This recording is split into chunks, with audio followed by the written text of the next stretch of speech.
ওকে, good evening সবাইকে। সবাই কি আমাকে শুনতে পাচ্ছ? জি স্যার। জি স্যার। আচ্ছা, তো সবাই কি অবস্থা বলো? সবাই ভালো আছো তো? আর পড়াশোনা চলছে? আদাব স্যার। চলছে স্যার। কিভাবে, স্লোলি না ফাস্ট? কিভাবে চলছে পড়াশোনা? স্যার খুব ফাস্ট না, তবে মোটামুটি। গতিটা বাড়াতে হবে, হ্যাঁ, শুরুতেই গতি বাড়ায় ফেলতে হবে। গতি না জি স্যার, বাড়ালে হবে না। চেষ্টা করব। প্রচুর গতি বাড়াতে হবে, প্রচুর জি গতি স্যার। বাড়াতে হবে, ঠিক আছে?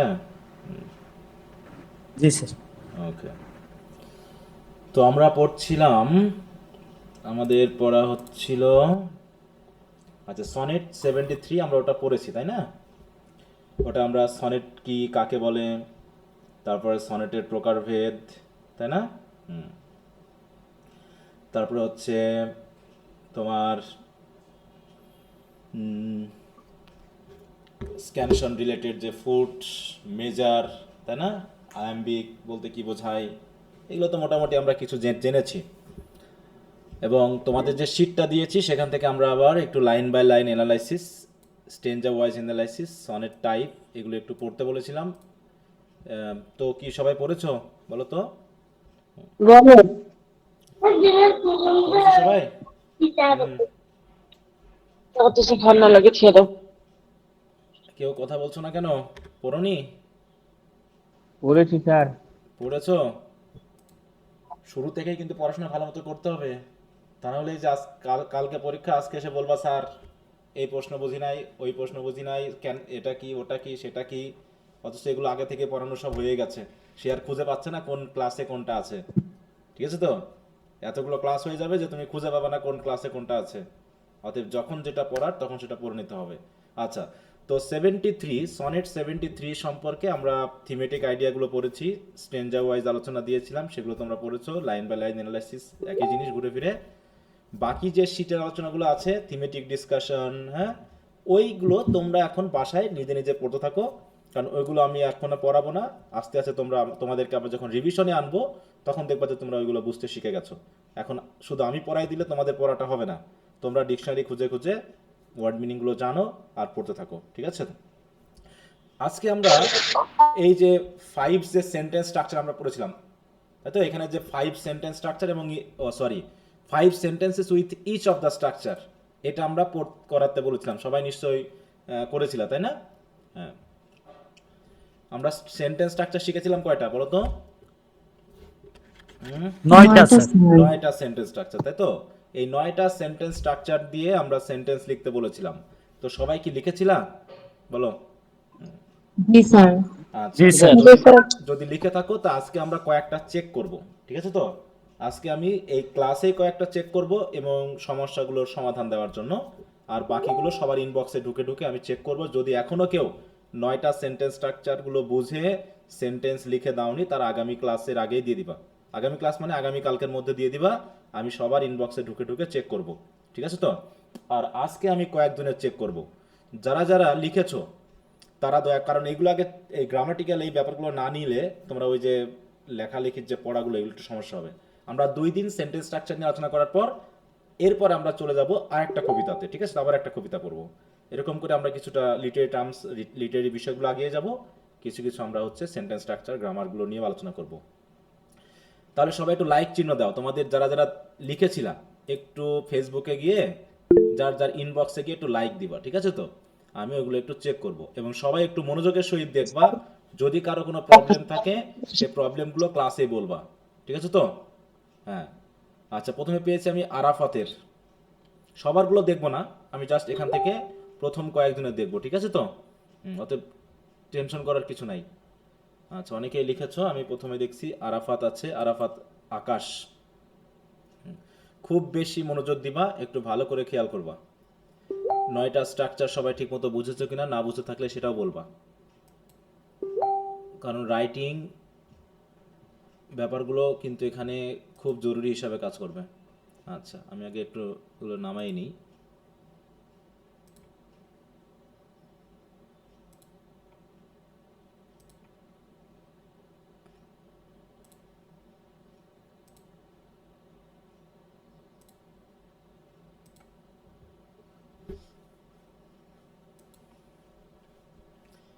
আশা করি একজনের সমস্যা আলোচনা করলে আরেকজনের সমস্যার সমাধান হয়ে যাওয়ার কথা। আচ্ছা, আমাদের প্রথম স্ট্রাকচারটা ছিল কি? সাবজেক্ট প্লাস ইন্ট্রানজিটিভ ভার্ব, তাই তো? সাবজেক্ট প্লাস ইন্ট্রানজিটিভ ভার্ব মানে ইন্ট্রানজিটিভ ভার্ব মানে তার কি কি থাকবে না বলো তো? ইন্ট্রানজিটিভ ভার্বের কি কি থাকে না প্রেডিকেট অংশে? অবজেক্ট থাকে না। অবজেক্ট অবজেক্ট থাকে না। অবজেক্ট আর শুধু অবজেক্ট বলে হবে? অবজেক্ট এবং কমপ্লিমেন্ট এই দুটো থাকে না। অ্যাডভার্ব তো থাকতে পারে নাকি বলো তো? জি। পারে স্যার। হ্যাঁ, পারে অ্যাডভার্ব স্যার। থাকতে পারে, কিন্তু এখানে কোনো কমপ্লিমেন্ট বা অবজেক্ট থাকবে না। এটা হচ্ছে, তাহলে দেখো তিনি লিখেছো কি Arafat? I am writing, he is playing, I am running, she is drawing, the child is crying. সবগুলো কন্টিনিউয়াস টেন্স দিয়ে করেছো, অন্য টেন্স দিয়ে করতে হলে ভালো হতো। এবার হচ্ছে subject linking verb plus noun complement. I am Arafat, he is my father, my favourite colour is black, my home town is Joypurhat, and I am 21। আচ্ছা, আই অ্যাম 21 এটা দিয়ে কি কোনো নাম বোঝাচ্ছে নাকি তোমার বয়স বোঝাচ্ছে বলো তো? বয়স স্যার। বয়সটা অনেক সময় কোয়ালিটির মধ্যে পড়ে যায়, ঠিক আছে তো? এটা অ্যাডজেক্টিভের মধ্যে ফেললে ভালো হতো, সমস্যা নেই। তারপরে ধরে নিলাম। ওকে, তাহলে এগুলো সব ঠিক আছে। এখানে রাইট দিতে পারছি না কারণ এখানে এটা সুযোগ নেই। মোটামুটি লিখেছো, ভালোই হয়েছে। তারপর হচ্ছে subject linking verb adjective complement. She looks pretty, football is a, এই যে দেখো football is a popular game, এটা কি অ্যাডজেক্টিভ কমপ্লিমেন্ট হয়েছে নাকি নাউন কমপ্লিমেন্ট হয়েছে বলো তো? Noun complement. Noun complement. এইখানে অ্যাডজেক্টিভ দিয়েছো কিন্তু সেই অ্যাডজেক্টিভটা কিন্তু নাউন ফ্রেজের মধ্যে ঢুকে গেছে, এই জন্য ফ্রেজ পড়তে হবে, ঠিক আছে তো? দেখো এখানে গেমটা হচ্ছে কি মেইনলি নাউন, আর নাউনের মডিফায়ার হচ্ছে অ্যাডজেক্টিভ। তো এইখানে কিন্তু হেড ওয়ার্ড কিন্তু অ্যাডজেক্টিভ না, হেড ওয়ার্ড হয়ে গেছে নাউন, অতএব এখানে হয়ে গেছে নাউন কমপ্লিমেন্ট। কি কথা বুঝতে পারছো? তাহলে এখানে বলা লাগতো কি যে football is popular, football is sir interesting. Popular in our country এইভাবে বললে হয়তো হতো নাকি? কোনোভাবেই হতো না, তোমার এটা যেহেতু নাউন ফ্রেজ হয়ে গেছে আর তুমি যে দিক দিয়ে বলো না কেন এটা একটা নাউন ফ্রেজ, এটা অ্যাডজেক্টিভ না, বুঝতে পারছো? হ্যাঁ। এইখানে একটু খেয়াল করো, যখন তুমি বলতেছো হি ইজ গুড তখন এখানে হচ্ছে অ্যাডজেক্টিভ কমপ্লিমেন্ট, আর যখন বলছো হি ইজ আ গুড স্টুডেন্ট তখন হচ্ছে কি বলো? তখন গুডটা এখানে Noun main word, phrase। তখন হচ্ছে নাউন ফ্রেজ। Noun complement. এটা নাউন ফ্রেজ বিধায় সে নাউন কমপ্লিমেন্ট হয়ে গেছে, এখন ফ্রেজ বুঝতে হবে আমাদের, এই জন্য এখানে মিস্টেকটা হয়েছে, ঠিক আছে তো? এই জন্য হি ইজ সো ডিসেন্ট এটা ঠিক আছে কারণ এটা অ্যাডজেক্টিভ, কিন্তু বাকি দুটাতে একই ঘটনা ঘটে গেছে। হ্যাঁ, দেখো a beautiful place, a good exercise, এই দুটাই হয়ে গেছে নাউন ফ্রেজ, মানে এগুলো হতো subject plus linking verb plus noun কমপ্লিমেন্টের, এগুলো কি বুঝতে পারছো? জি স্যার। হ্যাঁ। আচ্ছা, তাহলে এখানে এই দুটো ঠিক হয়েছে, প্রথম এ আর সি, বাকিগুলো নাউন ওই ওই গঠনে চলে গেছে আর কি। এবার হচ্ছে এটা কত নম্বর? 3-এর পরে 4, subject plus be verb plus adverbial complement. He is at the airport now, I am at the home today, I woke up. এই যে দেখো এখানে কি বিভার্ব হলো? এই জায়গায় বিভার্ব হলো? না স্যার, ভুল গেছে। হ্যাঁ, তাহলে ওয়েক আপ তো ইয়া হয়ে গেল, এটা ইন্ট্রানজিটিভ ভার্ব হয়ে গেল এটা, আই ওয়েক আপ। আর অ্যাট 5 PM এটা হচ্ছে অ্যাডভার্ব, এটা হচ্ছে অ্যাডভার্ব আর এটা হচ্ছে ওয়েক আপ, তার মানে এখানে তোমার অবস্থান বোঝাচ্ছে না, ঠিক আছে তো? বা টাইমটা বোঝালেও এটা হচ্ছে বিভার্ব হয়নি, এখানে তো বলেই দিয়েছে এখানে কি ভার্ব বসবে বলো তো? শুধু কি ভার্ব হবে এখানে? বিভার্ব। বিভার্ব, ঠিক আছে তো? হ্যাঁ, এটা অতএব অ্যাট 5 PM মানে কি মাই ওয়েকিং আওয়ার, এটা বলতে পারতো যে আমি যখন ঘুম থেকে উঠি সেই সময়টা কখন বলো? যে সকাল 5টা। মাই ওয়েকিং আওয়ার ইজ, এবার তুমি বললা, ঠিক আছে তো? অ্যাট 5 AM, ঠিক আছে তো? আমার জেগে ওঠার সময় এটা, বুঝতে পেরেছো? তখন তুমি এটা দিলা, তাহলে এটা বিভার্ব হয়ে গেল। এটা আরো আস্তে আস্তে বুঝবে কারণ এই ফ্রেজ মেকিংটা এখন তোমাদের জন্য জরুরি হবে। তারপর হচ্ছে ইট ইজ রেইনিং আউটসাইড, এটা হলো না কারণ ইট ইজ রেইনিং তো পুরো ভার্ব হয়ে গেল, এখানে তো শুধু বিভার্ব বসেনি, এটাও ইন্ট্রানজিটিভ ভার্ব হয়েছে, ঠিক আছে? এটাও একটা ইন্ট্রানজিটিভ ভার্ব, মনে থাকবে। একটা জিনিস খেয়াল করো তো, আর একটা জিনিস বলি, বিভার্ব আর হচ্ছে বিভার্ব কিন্তু দুই ভাবে বসতে পারে। একটা জিনিস খেয়াল করো, বিভার্বের রূপগুলো কি কি?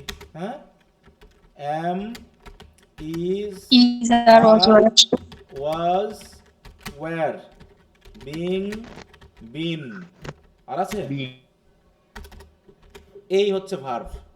এই ভার্বগুলো প্রধানত দুই ভাবে বসতে পারে। কি কি ভাবে বসতে পারে? একটা হলো অক্সিলারি ভার্ব, আর একটা হলো কি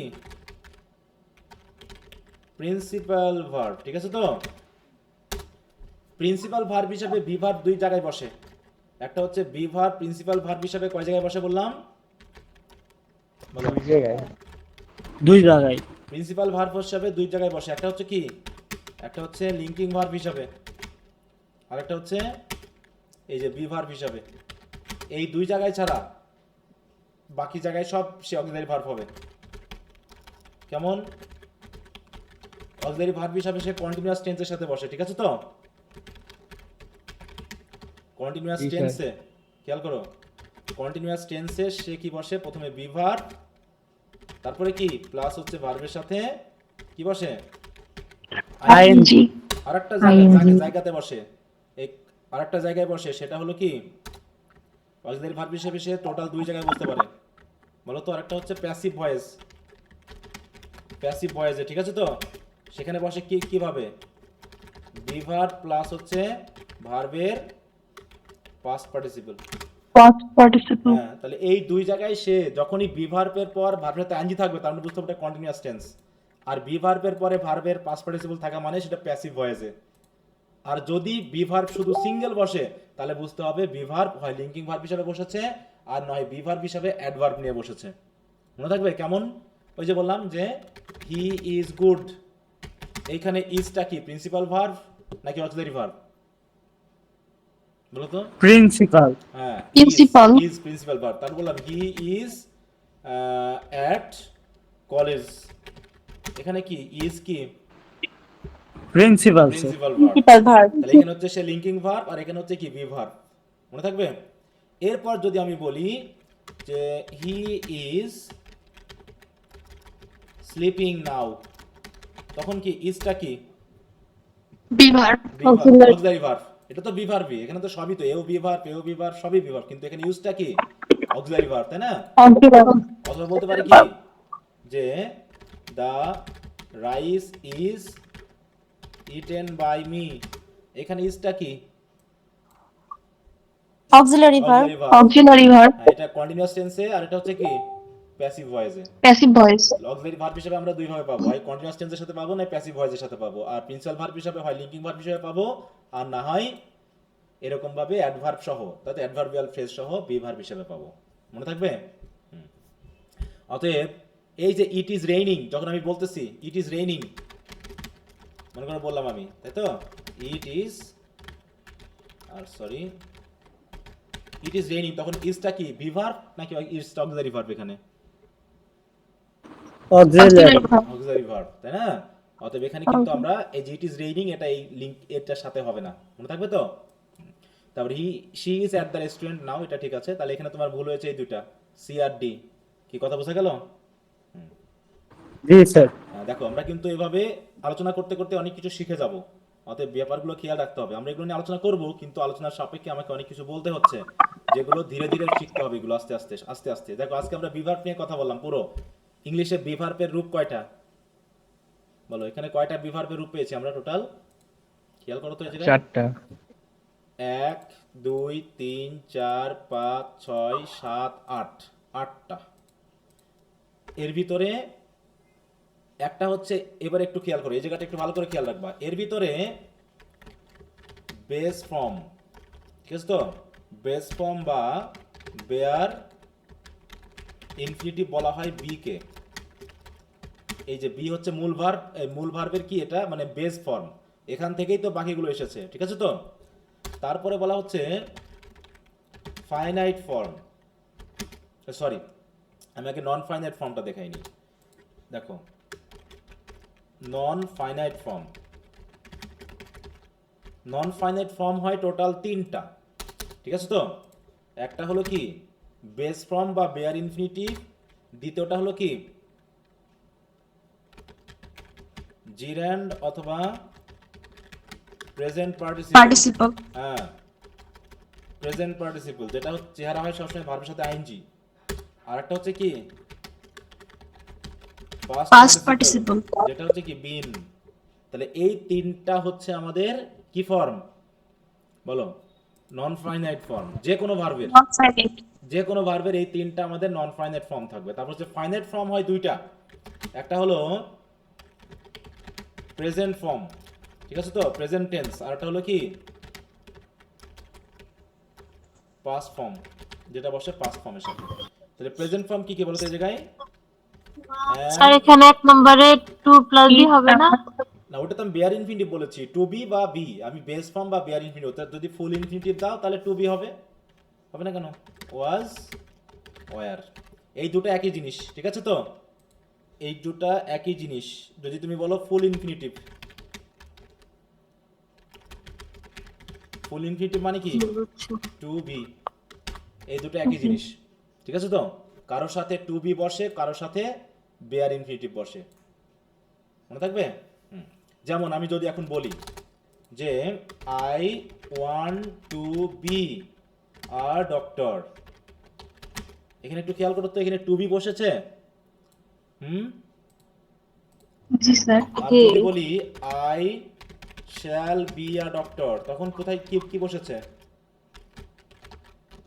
শুধু বি। হ্যাঁ, মানে বেয়ার ইনফিনিটিভ বসেছে, ঠিক আছে তো? এইভাবে যে কোনো কোনো ভার্বের পর ফুল ইনফিনিটিভ বসাতে হয়, কোনো কোনো ভার্বের পর বেয়ার ইনফিনিটিভ বসাতে হয়, যেটাকে আমরা বেস ফর্মই বলি।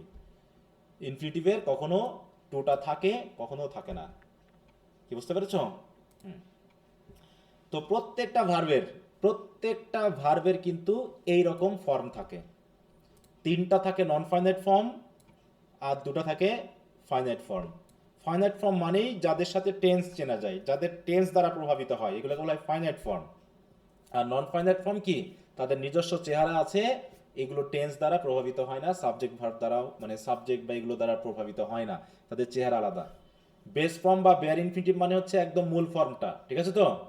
অথবা ফুল ইনফিনিটিভ মানে হচ্ছে টু বি ফর্মটা, জিরান বা প্রেজেন্ট পার্সন মানে আইএনজি ফর্মটা, কি বুঝতে পারছো? আর পাস্ট পার্টিসিপল তো রূপ আছেই। এখন তোমাদের একটা ভার্ব দিই, সেই ভার্বগুলোর আমরা একটু বোঝার চেষ্টা করি। মনে করো একটা ভার্ব দিলাম তোমাদেরকে আমি, হ্যাঁ, সেটা হলো ওয়ার্ক। এই ভার্বটার প্রথমে নন ফাইনাইট ফর্ম কি কি হবে? নন ফিনিটিভ লিখেছে, এটাকে নন ফাইনাইট হবে। হ্যাঁ, নন ফাইনাইট ফর্ম কি কি হতে পারে বলো তো? To to work, working, work. এগুলো নিয়ে অনেক ঝামেলা হবে। প্রথমে হচ্ছে কি নন ফাইনাইট ফর্ম হচ্ছে প্রথমে ওয়ার্ক টু ওয়ার্ক, অথবা টু ওয়ার্ক, নাকি? work. তারপরে কি Working. ওয়ার্কিং, তারপরে ওয়ার্ক, হ্যাঁ Work. এইটা। তারপরে ফাইনাইট ফর্ম হবে কি ওয়ার্ক, ওয়ার্ক, Work. ওয়ার্ক, আর হচ্ছে ওয়ার্ক। Working. এই এখন খেয়াল করো, দেখো বি ভার্বের ক্ষেত্রে আমরা আলাদা আলাদা চেহারা পেয়েছিলাম, কিন্তু অনেক সময় চেহারা দেখো কিছু কিছু ক্ষেত্রে একই রকম হয়ে যায়। যেমন এই যে নন ফাইনাইটের বেস ফর্ম আর এইটা প্রেজেন্ট ফর্ম একই রকম চেহারা হয়ে গেছে না, বলো তো? Sir. আবার এখানে পাস্ট পার্টিসিপল ফর্ম আর এখানে পাস্ট ফর্ম একই রকম হয়ে গেছে না? জি স্যার। হ্যাঁ, এই জায়গা আবার একটু খেয়াল রাখতে হবে কখন কোনটা আমরা ধরবো। যে সকল ভার্বের পরে মানে যে সকল মোডাল ভার্বের পরে বিশেষ করে বেয়ার ইনফিনিটিভ বসে, সেখানে কিন্তু ওয়ার্ক এরকম টু ছাড়া বসে। আর হচ্ছে প্রেজেন্ট টেন্সে আমরা ওয়ার্ক, যেমন আমি যদি এখন একটা উদাহরণ লিখি, বললাম আই শ্যাল ওয়ার্ক, এখানকার ওয়ার্ক আর আই ওয়ার্ক, এই দুটার মধ্যে কোনটা বেয়ার ইনফিনিটিভ ওয়ার্ক আর কোনটা হচ্ছে প্রেজেন্ট ফর্মের ওয়ার্ক বলো তো? প্রথমটা স্যার, নিচেরটা বেশ ফলের ইম্পর্টেন্ট। পরে বসছে, হ্যাঁ, আর দ্বিতীয়টা প্রেজেন্ট ফর্ম। হ্যাঁ, প্রথমটা হচ্ছে কি শ্যাল, যে কোনো মডাল ভার্বের পরে ভার্বের বেস ফর্ম বসে, মানে বেয়ার ইনফিনিটিভ বসে, তার মানে এটা হচ্ছে নন ফাইনাইট ফর্ম কিন্তু এটা। আর এটা হচ্ছে কি একদম প্রেজেন্ট টেন্সে বসেছে, আমার পরেই আয়ের পরেই সাবজেক্ট, এই সাবজেক্টের পরে ভার্ব, অথবা এটা কিন্তু প্রেজেন্ট ফর্মে আছে, ঠিক আছে তো? ঠিক একইভাবে যদি বলি আই হ্যাড ওয়ার্কড, কোনটা পাস্ট পার্টিসিপল আর আই ওয়ার্কড কোনটা পাস্ট ইনডেফিনিট টেন্সের, মানে পাস্ট ফর্ম কোনটা আর পাস্ট পার্টিসিপল ফর্ম কোনটা ওয়ার্কের ভিতরে? এটা পাস্ট ফর্ম, ওটা পাস্ট প্রথমটা পার্টিসিপল। past participle. এটা হচ্ছে পাস্ট ফর্ম, তাই না? হ্যাঁ, এই জায়গাগুলো একটু ভালো করে খেয়াল করবা, যাতে আমাদের লেখার ভিতরে এই ভুলগুলো না হয়। এই জন্য ভালো করে খেয়াল করবা, ভালো করে মনে থাকবে, একদম ভালো করে। ওকে, তো আমরা জাস্ট এটা বিভার্ব নিয়ে কথা বলছিলাম এই কারণে যে এখানে এই প্রবলেমটা হয়েছে যে ইজটাকে তোমরা স্যার। মনে করছো বিভার্ব। হ্যাঁ বলো। হুম স্যার ফ্রি হ্যান্ড রাইটিং এর ক্ষেত্রে মানে আমরা তো আগে লিখে আসছি এমন যে আমাদের লেখার প্যাটার্ন যত মানে হার্ড হবে হুম স্যাররা মার্কস তত বেশি দিত। এখন এই অনার্স এর ক্ষেত্রেও কি সেম, নাকি আমি বোঝাই লিখতে পারলেই মার্কস পাবো? না, অবশ্যই এটা নিয়ে আমরা কথা বলবো, যখন রাইটিংয়ে আসবো তখন এটা নিয়ে কথা বলবো, ঠিক আছে তো? হ্যাঁ, তুমি যদি ক্লাস 5-এর মতো করে কোনো কিছু লেখো, তোমার তথ্য থাকলে কি মনে হবে যে তোমার ল্যাঙ্গুয়েজ ডেভেলপ করেছে? বলো। না স্যার। তাহলে শুধু তথ্য থাকলে তো হয় না, তথ্য সহজ ভাষাতেও দেওয়া যায়, স্ট্যান্ডার্ড ভাষাতেও দেওয়া দেওয়া যায়। Easy language, standard language, hard language দুটো ভিন্ন জিনিস, তিনটা ভিন্ন জিনিস, ঠিক আছে তো? তোমাকে একটা স্ট্যান্ডার্ড ল্যাঙ্গুয়েজ জি লিখতে হবে, তোমাকে হার্ডও বলা হয়নি, ইজিও বলা হয়নি, বলা হয়েছে কি তুমি যে লেভেলে পড়াশোনা করতেছো, যে ধরনের বই পড়ছো, ঠিক আছে তো? তুমি যে ধরনের বই পড়ছো তোমার ল্যাঙ্গুয়েজটা সেই ধরনেরই তো হবে নাকি? হুম তুমি এখন জি পড়তেছো স্যার। অনার্স লেভেলের ইংলিশ রাইটারদের লেখা বই, তার মানে তোমার স্ট্যান্ডার্ডটা হবে কি ওই ক্লাস 10-এ পড়া ছেলে মেয়েদের থেকে কি মানে আপগ্রেডেড না লো স্ট্যান্ডার্ড গ্রেডেড না ওদের সমান কেমন হবে? আপডেটেড। হ্যাঁ, ওই জন্য তো বললাম যে তোমার আপডেটেড হতে হবে। অতএব হার্ড বলে কথা না, অনেক হার্ড নিয়ে কথা না, কথা হচ্ছে স্ট্যান্ডার্ড। হার্ড বলে কিছু নাই।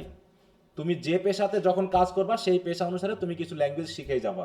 ল্যাঙ্গুয়েজের হার্ড বা ইজি বলে কিছু নাই, বুঝতে পারছো? এটা হচ্ছে প্রয়োজনের উপর ডিপেন্ড করে যে তুমি আসলে কি গ্রহণ করবা আর কোনটা করবা না। মনে থাকবে? জি স্যার। হ্যাঁ, এখন মনে করো আমি টিচার হিসেবে যে ভাষায় যেমন করে লিখতে পারবো, তুমি কি ওই ভাষায় এখন কি লিখতে পারবা? বলো, আসবে তোমার ওটা? না কিন্তু তুমি যখন না আবার এই স্যার। 4-5 বছর পড়াশোনা করার পর তুমিও যখন এরকম 10 বছর টিচিং করবা, তখনও কি তোমার ল্যাঙ্গুয়েজটা স্টুডেন্ট অবস্থায় যা ছিল তাই থাকবে? হুম ইমপ্রুভ হবে। ইমপ্রুভ হবে। এইটা হচ্ছে স্ট্যান্ডার্ডে, হার্ড বলে কথা না, হচ্ছে স্ট্যান্ডার্ডাইজেশন, যে তুমি যে লেভেলে আছো সেই লেভেল অনুসারে একটা দেখো। তোমার মনে করো ইংলিশ তো তোমার ইয়াদেরও আছে, ওই যে যারা হচ্ছে তোমার কি বলবো সেকেন্ড ইয়ারে পড়ে, মানে যাদের সাবজেক্ট বাংলা বা ইতিহাস, তারাও ইংরেজি পড়ে, ওদের ইংরেজি রচনা লেখা হ্যাঁ। আর তোমার ইংরেজি রচনা লেখা কি এক হলে হবে? বলো তো। না স্যার।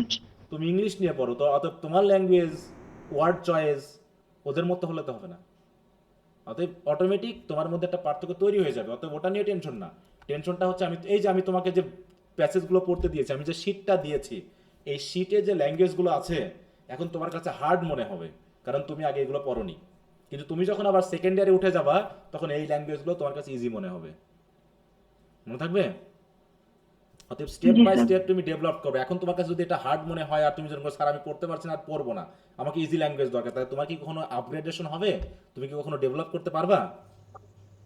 হ্যাঁ, না স্যার। তুমি তো জানো না বলেই তো পড়তেছো, স্যার তুমি তো ইংরেজি জানবে না, এটা স্বাভাবিক। কেউ যদি বলে আমি স্যার ইংরেজি সব জানি এখন, তাহলে কি হবে? বলো, তুমি তো এখন জানবা না, এটা না স্বাভাবিক। স্যার।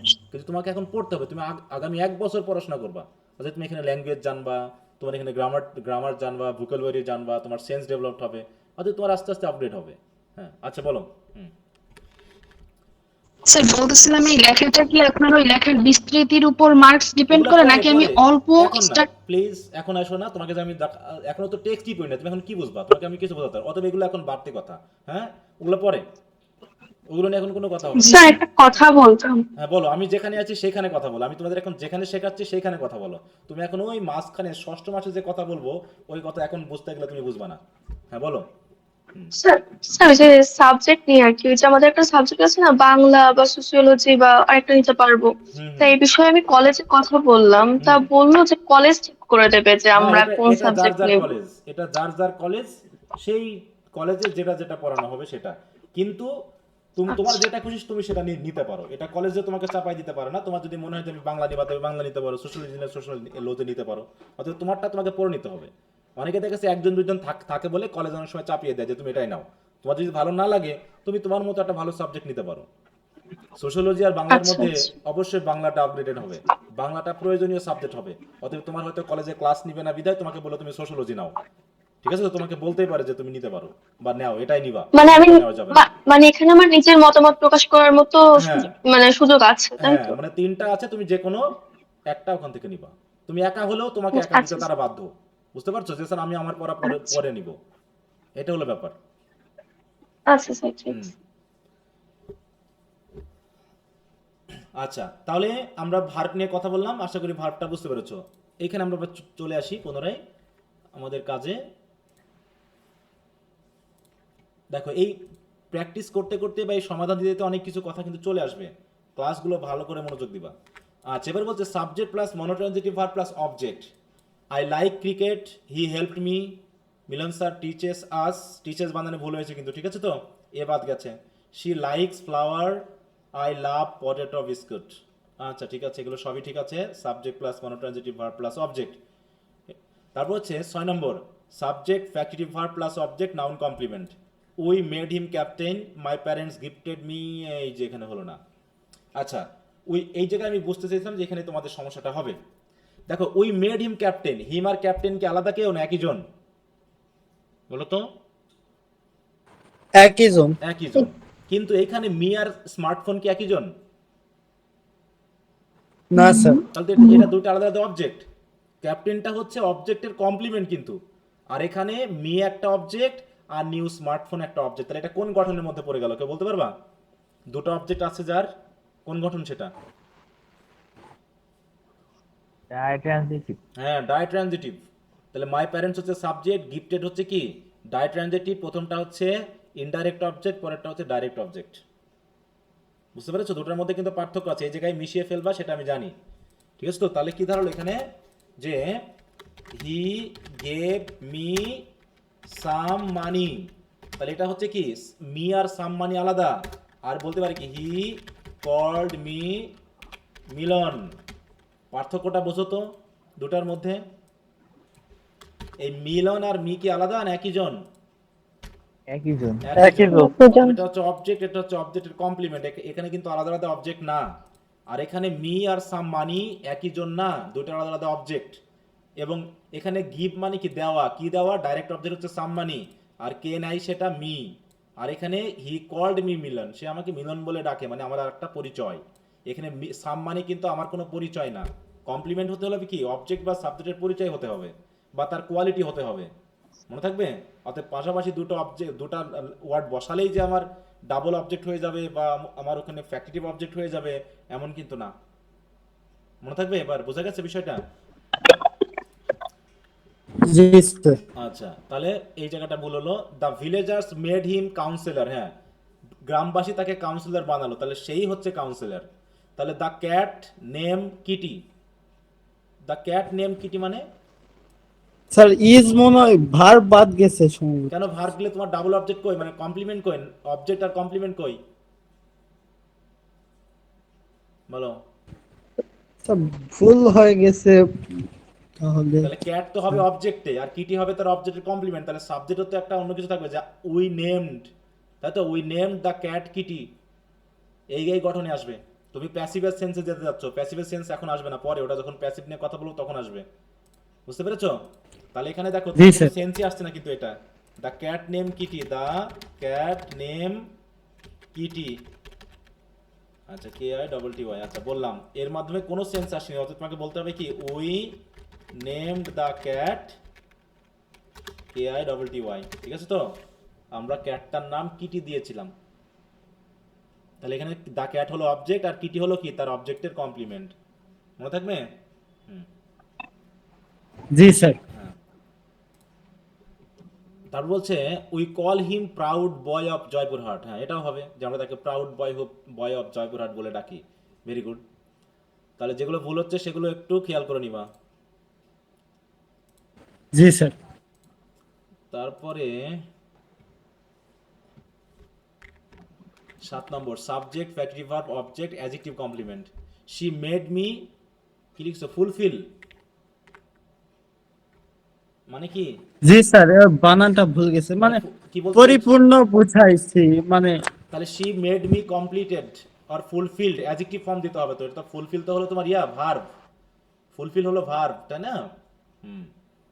তাহলে কমপ্লিট বলতে হবে, সে আমাকে সম্পূর্ণ করেছে, মানে তার সাথে বিয়ে হয়ে আমার জীবন সম্পূর্ণ হয়ে গেছে, নাকি এরকম কিছু? হ্যাঁ জি স্যার, ওই রকমই। হ্যাঁ, জি স্যার। তুমি ওটাই বলতে চেয়েছো, তাহলে এখানে কমপ্লিট হবে। আচ্ছা যাও। তাহলে my father always makes me happy, এটাও ঠিক আছে, me happy. They made him fool, fool কি নাউন না অ্যাডজেক্টিভ বলো তো? স্যার বোকা এজ এ গুণ বোঝাচ্ছেন না? এই জায়গায় নাও মনে হয় স্যার। বোকা দুটারই মিনিং বোকা, ঠিক আছে তো, দুটার মিনিংই বোকা, কিন্তু একটা নাউন একটা অ্যাডজেক্টিভ। ফুল মানে কি বোকা, আবার ফুলিশ মানে কি? বোকা। একটা নাউন হিসাবে বোকা, একটা অ্যাডজেক্টিভ হিসাবে বোকা। তা তুমি কোনটা ইউজ করবে এই জায়গায়? যে ফলিশ হবে না স্যার? অ্যাডজেক্টিভ। হ্যাঁ, তাহলে অ্যাডজেক্টিভ হলে এখানে ফুলিশ হবে, আর যদি নাউন দাও তাহলে এখানে আফুল বলতে হবে, তখন হবে নাউন কমপ্লিমেন্ট, তখন অ্যাডজেক্টিভ কমপ্লিমেন্ট হবে না। মনে থাকবে? হুম। জি এবার স্যার। খেয়াল করো, he lives a simple life, এখানে কেমন করে হলো? He lives a simple life, এতে তো মনোট্রানজিটিভ ভার্ব হয়ে গেল। ঠিক আছে, subject monotransitive verb plus object, এখানে তো কোনো অবজেক্ট নাই, কমপ্লিমেন্ট নাই। বুঝতে পেরেছো? এটা হয়ে গেছে subject plus monotransitive verb plus object. The movie made me inspired, এটা ঠিক আছে, কারণ এটা মি ইন্সপায়ার্ড। কিন্তু এইখানে বলো তো কেমন করে তুমি এটা মেলালা, যেটা স্যার অবজেক্ট আর ওটা কমপ্লিমেন্ট? বলো তো, মিলছে এই জায়গায়? না স্যার, হ্যাঁ, ওটা তাহলে কি জানি। এটা হচ্ছে subject plus monotransitive verb plus object. এবার হচ্ছে 8 নম্বর। এইগুলো আমি বোঝাচ্ছি কেন জানো তো? যাতে প্রত্যেকটা সেন্টেন্স পড়ার সাথে তোমরা আলাদা করে বুঝতে পারো যে সেন্টেন্সটার মিনিং কি হতে পারে, এবং বিশেষ করে কবিতা পড়তে গিয়ে বা টেক্সট পড়তে গিয়ে এই জায়গাগুলো কিন্তু আমাকে না জানলে আমার অর্থ ভুল আসতে পারে। এবং আর ফ্রি হ্যান্ড রাইটিং তো আছেই, ওটা তো আমরা যখন আলোচনা করবো রাইটিংয়ে তখন আসবে। Subject plus direct transitive verb plus indirect object সাথে ডাইরেক্ট অবজেক্ট। ওকে, এই যে they gifted me a surprise, very good. He wrote me a letter. Teacher gave us homework. I gave her flower. I like her beauty. এই যে এটা হলো I like her beauty, বলো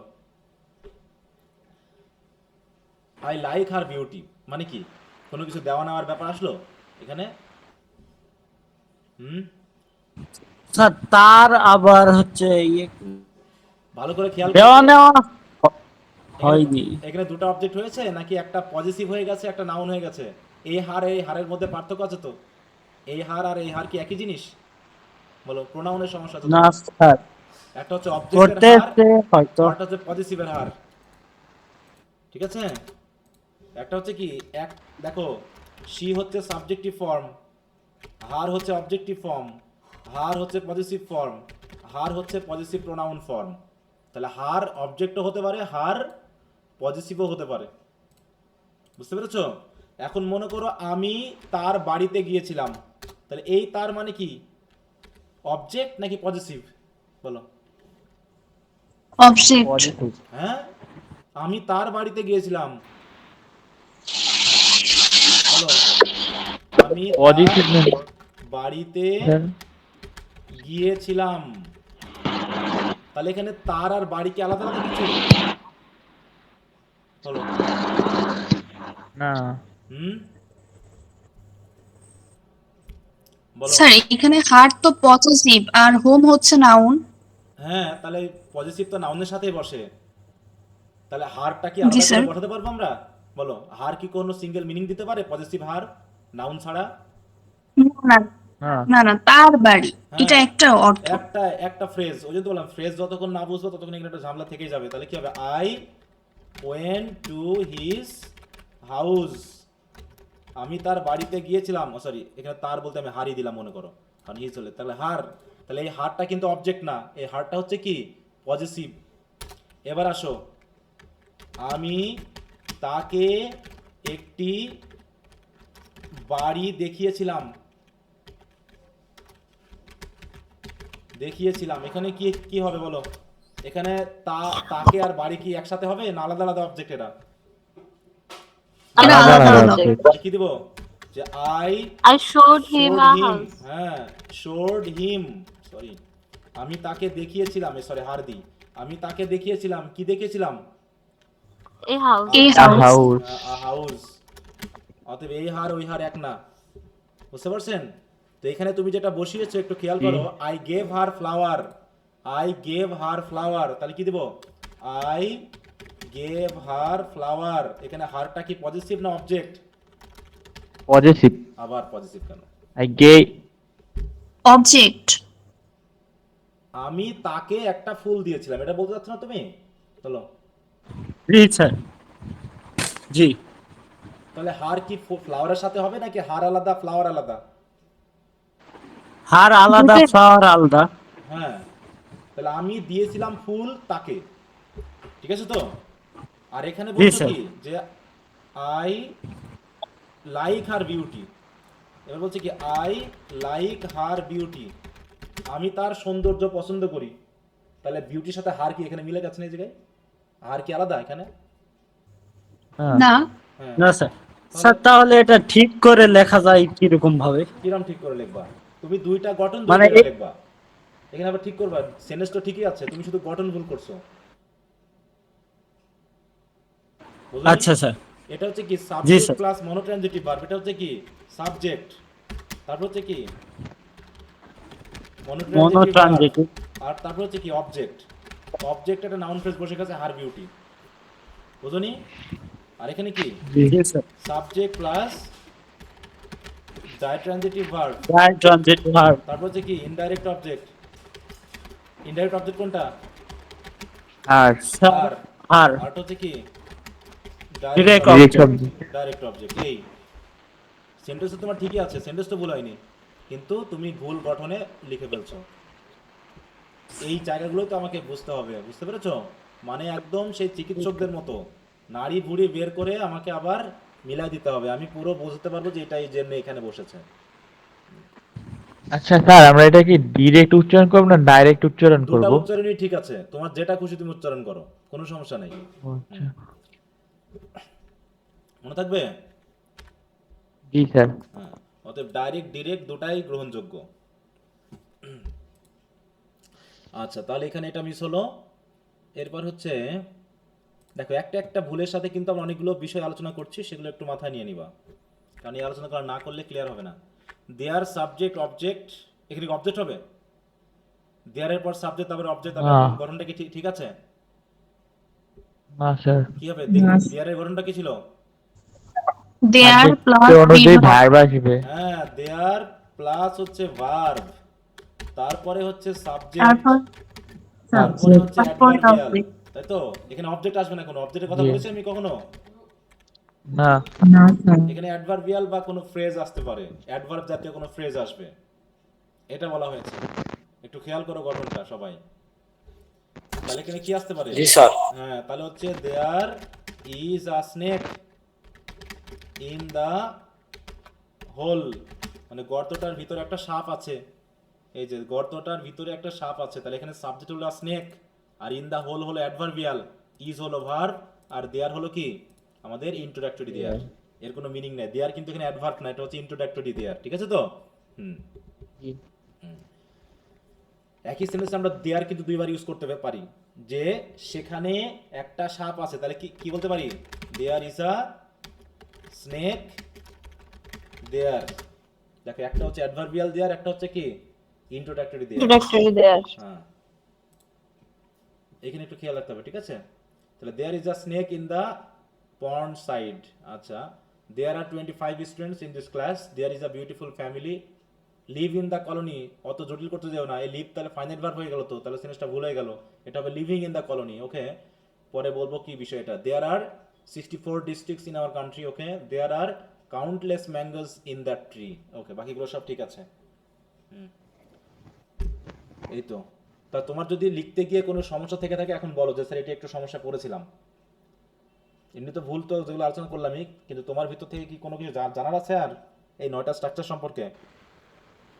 sir structure মোটামুটি ঠিক আছে, কিন্তু সেন্টেন্স গুলা ভাবতে একটু হয়তো ওই যে উল্টাপাল্টা বললাম, হয়েছে এই। আরো যতক্ষণ না যাবা, এখনো ফ্রেজ আছে, ক্লজ আছে, যেমন এই জায়গায় তুমি ক্লজে মিস করেছো একটা, হ্যাঁ, তার মানে তোমাকে এখন ক্লজ সম্পর্কে ধারণা নাই বা ফ্রেজ সম্পর্কে ধারণা নাই, ঠিক আছে তো? ওই যে তুমি যে হার সম্পর্কে বুঝতেছো না, কোন হার অবজেক্ট আর কোন হার হচ্ছে পজিটিভ, এটা হচ্ছে ফ্রেজের সমস্যা, ঠিক আছে? সেই ফ্রেজগুলো জানতে হবে। গ্যাপ আস্তে আস্তে পূরণ হয়ে যাবে, শুধু ক্লাসগুলো একটু ধৈর্য ধরে ধৈর্য ধরে করলেই হবে। এরপরে আরেকজনেরটা দেখবো, আমরা 2-3 জনের একটু দেখি, তাহলে আরো ক্লিয়ার হয়ে যাবে সব কিছু।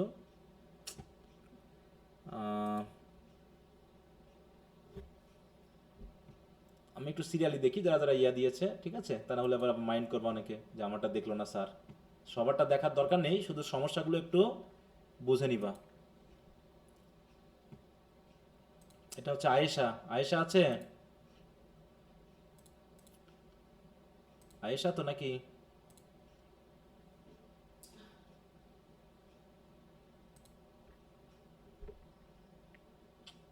এটা কার ছিল?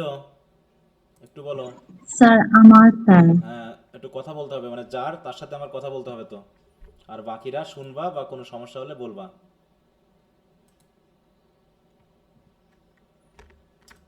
দেখো, আচ্ছা, তো 7 নম্বর, তাই না?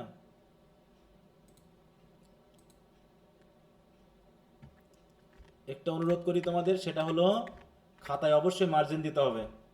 ঠিক আছে তো? মার্জিন না দেওয়ার জন্য কিন্তু জরিমানা নেওয়া হয় 5 টাকা করে, মনে থাকবে। যে কোনো সময় লেখার ক্ষেত্রে খাতায় মার্জিন দিবা আর খাতার নাম্বার দিবা, পেজ নাম্বার দিবা।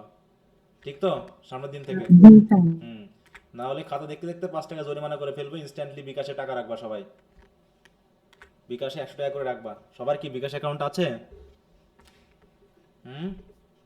জি স্যার। আচ্ছা স্যার। হ্যাঁ, সবাই 100 টাকা করে রেখে দিবা। কারণ আমি কাউকে পুরস্কার হিসাবে দিয়ে দিতে পারি, সাথে সাথে বিকাশ নাম্বার দিয়ে বলবো দাও তোমাকে 50 টাকা দিয়ে দিব, অথবা তোমার কাছ থেকে আমি 50 টাকা জরিমানা নিয়ে নিব ইনস্ট্যান্টলি। মনে থাকবে তো? এই জন্য 100 টাকা করে রেখে দিবা বিকাশে।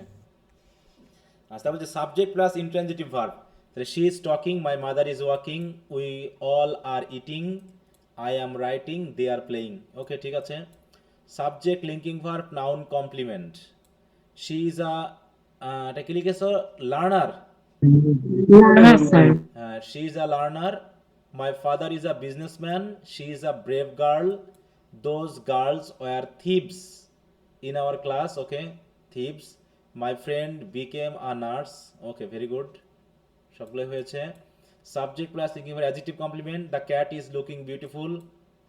ইজ লুকিং হয় না, হ্যাঁ। লুকিং কখনো কন্টিনিউয়াস টেন্স দেয় না আমরা, অন্তত এই লিঙ্কিং ভার্ব হিসাবে, মনে থাকবে। দ্য ক্যাট লুকস বিউটিফুল দিবা, মানে কন্টিনিউয়াস টেন্স বোঝাতে গেলেও আমরা সবসময় ওই বেস ফর্ম ইউজ করব, প্রেজেন্ট ফর্ম ইউজ করব। The cat looks beautiful. She is a great writer. এটা কি হয়েছে বলো তো? জি না স্যার, এখানে এটা নাউন কমপ্লিমেন্ট। হ্যাঁ, এটা এই গঠনের হয়ে যাবে। The food tasted so delicious. ঠিক আছে। The sky became cloudy, my family is so kind. Okay, very good.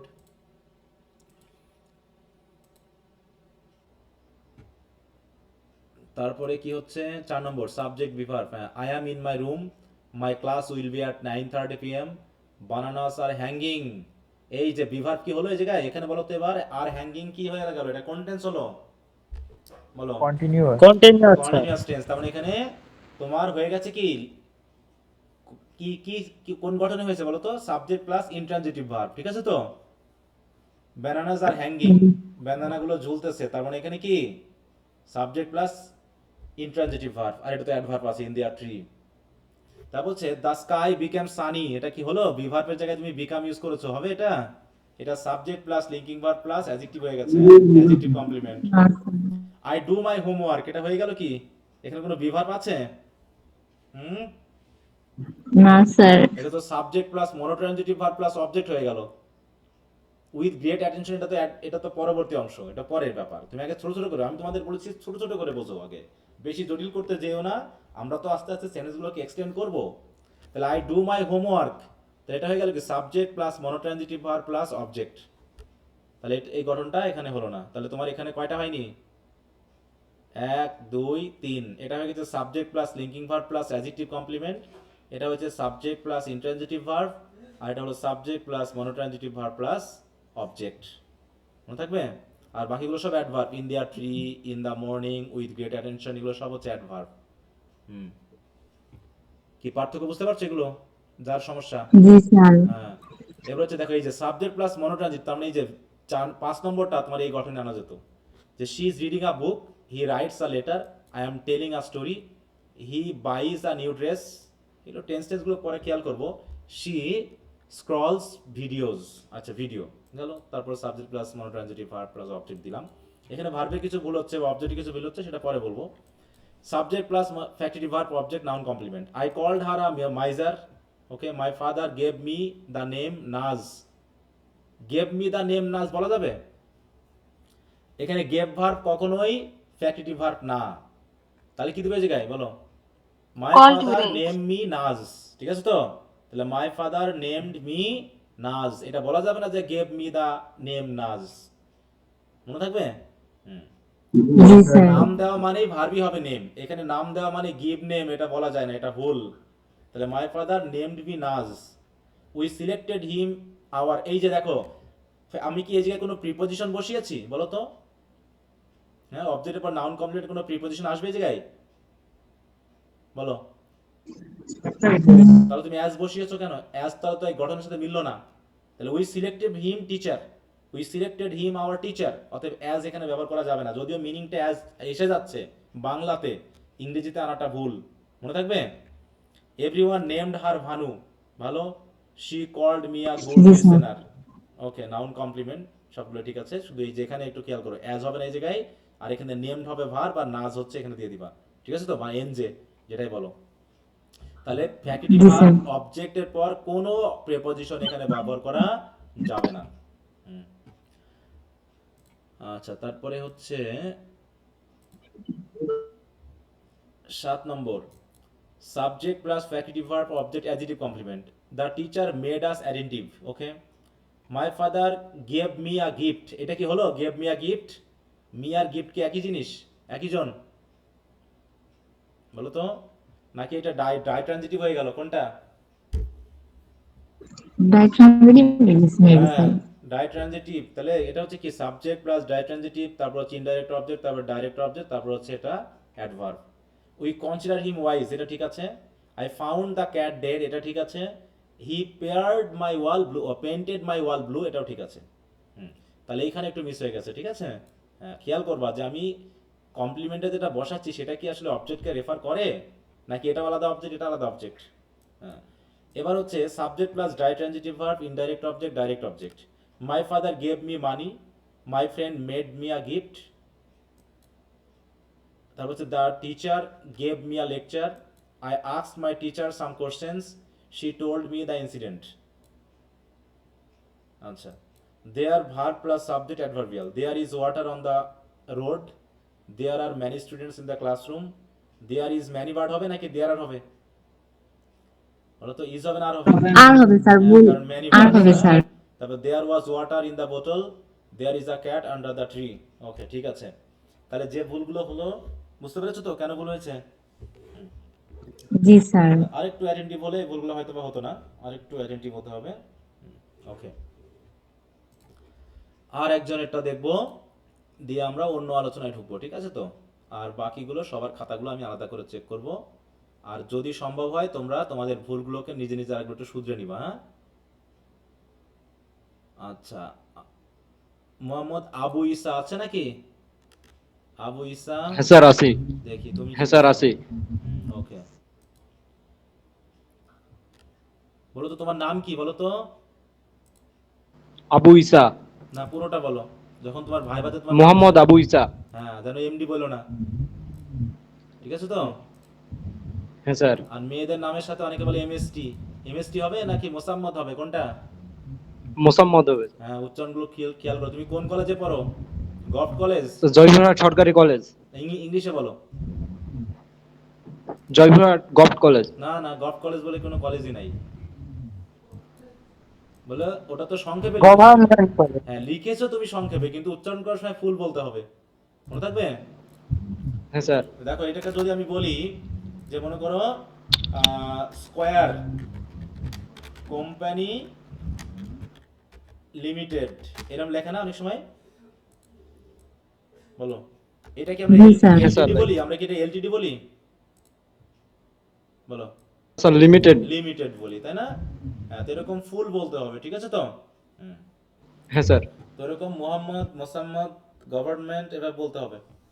আচ্ছা, subject plus intransitive verb, they are playing, I am eating, it is raining, weather is cool, এটা কি হলো intransitive verb হলো নাকি weather is কুল হয়ে গেল? কুল তো adjective হয়ে গেল, শেষে subject plus linking verb plus adjective হয়ে গেল না, বলো তো। হ্যাঁ স্যার। হ্যাঁ। তাহলে কুল তো ভার্ব হলো না, কুল হয়ে গেল adjective. The bus is running, এটা ঠিক কুলিং আছে। হবে নাকি স্যার? না, কুলিং হলে তাহলে ওয়েদার কি কাউকে কুলিং করতেছে? না না। হ্যাঁ, ওয়েদার নিজে কুল, তাহলে এটা কি একটা অ্যাডজেক্টিভ সেন্স বোঝাচ্ছে না? কুল দিয়ে কাকে মডিফাই করছে, ভার্বকে না সাবজেক্টকে? সাবজেক্টকে। হ্যাঁ, কুল দিয়ে তো কোনো কাজ বোঝাচ্ছে না। যদি কুলিং হতো যে আমি কিছু কুল করতেছি, ঠান্ডা করতেছি, তখন হতো I am cooling. I am cooling, এটা তো এটা কি subject plus interjective verb subject plus হ্যাঁ হ্যাঁ কি কথা বুঝতে পারছো? হ্যাঁ স্যার বুঝতে পারছি। এবার হচ্ছে subject linking verb noun complement. He is a boy, I am a English teacher or I am an English teacher. An হবে স্যার। অ্যান হবে।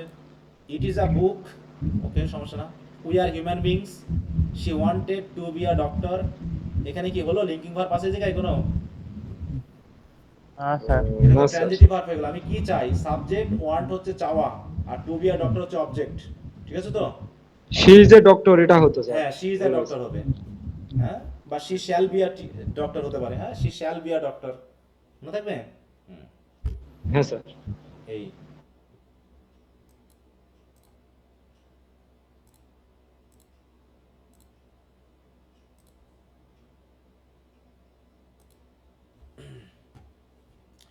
তারপর হচ্ছে কি subject linking verb adjective complement. She is a very beautiful girl হলো এটা, আ very beautiful girl. এটা কি adjective complement হবে নাকি নাউন কমপ্লিমেন্ট হবে? Noun complement. হ্যাঁ, noun complement. She is very beautiful এই পর্যন্ত দিলে হ্যাঁ, মনে এই হতো পর্যন্ত না। বলে হতো। যখনই গার্ল এনেছো তখন আমার ইয়া চেঞ্জ হয়ে গেছে, ফ্রেজ চেঞ্জ হয়ে গেছে, ঠিক আছে তো? হ্যাঁ স্যার দ্য বুঝতে পারছি। স্কাই ইজ ব্লু, ঠিক আছে। Our English sir? Teacher is very handsome. হ্যাঁ বলো। তার মানে কি অ্যাডজেক্টিভ মানে কোনো কমপ্লিমেন্টের শেষে যদি একটা নাউন আনি ওইটা নাউন কমপ্লিমেন্ট হয়ে যাবে না? হ্যাঁ হ্যাঁ, অ্যাডজেক্টিভের সাথে নাউন আসা মানে সেখানে হেড ওয়ার্ড হয়ে গেল নাউনটা, আর অ্যাডজেক্টিভটা হয়ে গেল তার মডিফায়ার। বুঝতে পেরেছো? কেমন ভাবে বললাম কি হি ইজ আ ম্যান, আমি বললাম হি ইজ আ ম্যান। এখন আমি যদি ম্যানের আগে এখানে হেড ওয়ার্ড কোনটা? ম্যান না? তাকে আমি কিসে বোঝাচ্ছি? এখন এই ম্যানটা কেমন সেটা বলতেছি ম্যাড ম্যান। তাহলে কি হচ্ছে? ম্যাডটা কি আলাদা করে বসো নাকি ম্যানের সাথে আসলো এটা? ম্যানের সাথে আসে। হ্যাঁ, অথবা বলতে পারি কি হি ইজ ম্যাড। তখন কেমন হলো? ম্যাডটা কাকে বোঝাচ্ছে এবার? এই কি বুঝে গেছি। হ্যাঁ, একটা জিনিস খেয়াল করবা, অবস্থান অনুসারে অ্যাডজেক্টিভ দুই প্রকার, মনে থাকবে? There are two kinds of adjective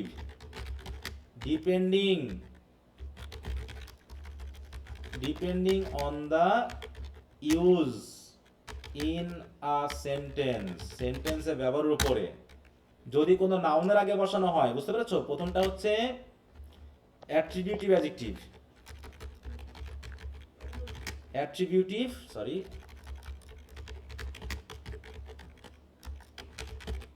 adjective এটা বসে কোথায় জানো তো? নাউনের আগে বিফোর আ মডিফাই। নাউন। আর একটা হচ্ছে কি প্রেডিকেটিভ প্রেডিকেটিভ অ্যাডজেক্টিভ, ঠিক আছে তো? যেটা প্রেডিকেট অংশে বসে নাউন বা অবজেক্টকে মডিফাই করে, সাবজেক্ট বা অবজেক্টকে। বুঝতে পারছো? এখানে বসে কোথায়? After a subject or object in predicate, তাই তো? তাহলে প্রেডিকেটে সাবজেক্ট বা অবজেক্টের পরে বসে দিয়ে এটা হয় কি এটা হয় প্রি মডিফায়ার, ঠিক আছে তো? অ্যাট্রিবিউটিভ অ্যাডজেক্টিভ সবসময় কি প্রি মডিফায়ার, আর এটা হচ্ছে কি সবসময় পোস্ট মডিফায়ার। নাউনের আগে বসে।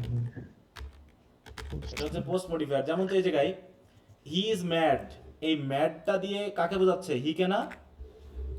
জি। তাহলে হি এর আগে বসছে না পরে বসছে? এটা পরে। তাহলে পোস্ট মডিফায়ার। এটা হচ্ছে প্রেডিকেটিভ অ্যাডজেক্টিভ। আর এটা ম্যাড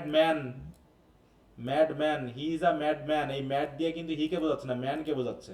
হ্যাঁ, যদিও হি দিয়ে ম্যান কে বোঝাচ্ছে আর এই ম্যান কে আবার ম্যাড বোঝাচ্ছে। তার মানে ম্যাডটা হচ্ছে কি অ্যাট্রিবিউটিভ অ্যাডজেক্টিভ।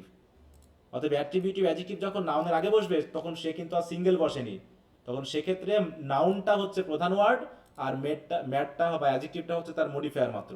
আর যখন আমরা ম্যাডকে সিঙ্গেল বসাবো কোনো নাউনের সাথে না, তখন সে নিজেই হেড অ্যাডজেক্টিভ, ঠিক আছে তো?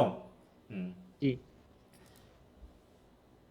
তো এখানে সেটাই হয়েছে। যেমন blue, the sky is blue. Our English teacher, এখানে আউট হয়ে গেছে। Our English teacher is very handsome, দেখো ভেরি হ্যান্ডসাম, তাহলে কাকে বলছে? টিচারকে, predicative adjective. The wood cutter is very honest, he is angry. এগুলো সবই ঠিক আছে, শুধু এই জায়গাটা ঝামেলা হয়ে গেছে। বুঝতে পেরেছো?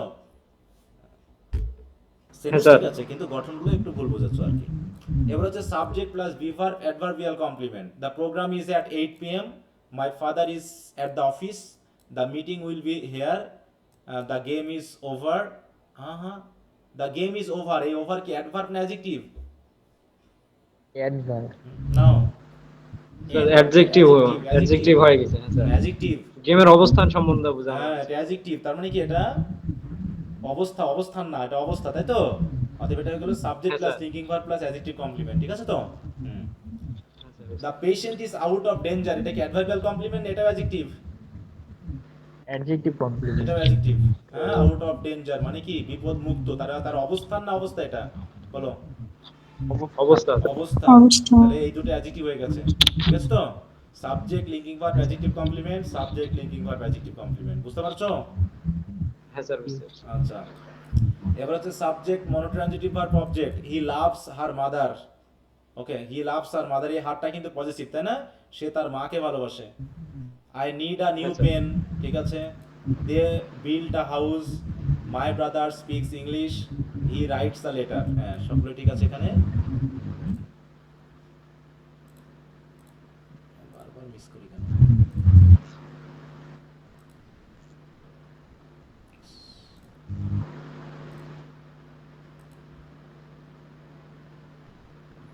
ছয় নম্বর হচ্ছে কি subject factive verb object noun complement.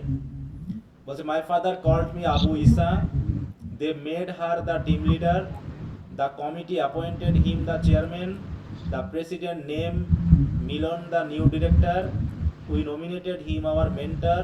আচ্ছা, সবই ঠিক আছে। এখানে একটা জিনিস বলে রাখি, একটু মিউট রাখো গো, কারণ মানে আনমিউট করা আছে। এইখানে প্রধানত আমরা আর্টিকেল বসাই না, এটা একটু খেয়াল রাখো, ঠিক আছে তো? They made her team leader, দি বা এ এরকম আমরা ব্যবহার করি না, এটা একটু খেয়াল রাখবা। এবার হচ্ছে subject factive verb object adjective complement. Okay, the news made her very happy, the জাজ declared the man innocent, he painted his room bright red, he ওয়ার্স, এই যে হি ওয়ার্স আ নিউ ড্রেস, এটা হলো? বলো। না স্যার। এটা হয়ে গেল কি সাবজেক্ট লিঙ্কিং ভার্ব, এই sorry monotransitive verb plus object, এটা হয়ে গেছে। We must keep our environment clean, ঠিক আছে? Subject ditransitive verb plus indirect object আর direct object. They gave me some money, we asked him the matter, my friend gifted me a new book, my mother gave me new dress. ওকে,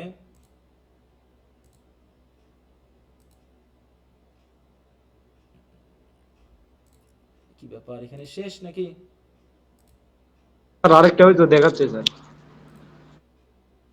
এটা না? হ্যাঁ এটা sir. ও, এটা ইয়া করা হয়নি? ও, এটা তো উপরেই ছিল, সরি। বলছে there verb subject adverbial, there stood a big tree here, there are 3 books on the table, there are a mango হবে? ইজ হবে, ইজ হবে। ইজ। আর ম্যাঙ্গো জুস, জুস তো আর গোনা যায় না, কাউন্টেবল জুস বলো। না স্যার, আনকাউন্টেবল। ইয়ে হবে না। There is mango juice in the refrigerator, there once lived a wood cutter in the forest, there came a loud noise from outside. ঠিক আছে। দেয়ার এক্সিস্ট, শুধু বিভাগ না, এখানে এক্সিস্ট হতে পারে, মানে যেটা অবস্থানমূলক। হ্যাঁ, অবস্থানমূলক যে ভার্ব সেগুলো ব্যবহার করা হয়। আচ্ছা, তাহলে এই তো আমরা তিনজনের দেখলাম। আশা করি ভুল থাকলে এরকম ছোটখাটো ভুল হবে যেগুলো সবারই হচ্ছে। এই যে অবজেক্টের জায়গায় ডাবল অবজেক্ট নাকি অবজেক্টিভ কমপ্লিমেন্ট, এই জায়গায় আর হচ্ছে নাউন নাকি অ্যাডজেক্টিভ নাকি নাউন ফ্রেজ, এই জায়গায় একটু মিস্টেকটা সবারই মনে হয় হতে পারে। যে জায়গাটা আমিও সবসময় খেয়াল করি, প্রত্যেকবারই এই জায়গাতে ভুল হয়। তো আশা করি সবাই তাহলে অন্তত 9টা স্ট্রাকচার ভালো মতো বুঝতে পেরেছো, তাই তো? জি তারপরও এখনো যদি কারো কোনো প্রবলেম থাকে একটু বলো, 2 মিনিট সময় দিলাম। এই 2 মিনিটের মধ্যে স্ট্রাকচার নিয়ে যদি কোনো সমস্যা হয় আমাকে এখন বলবা।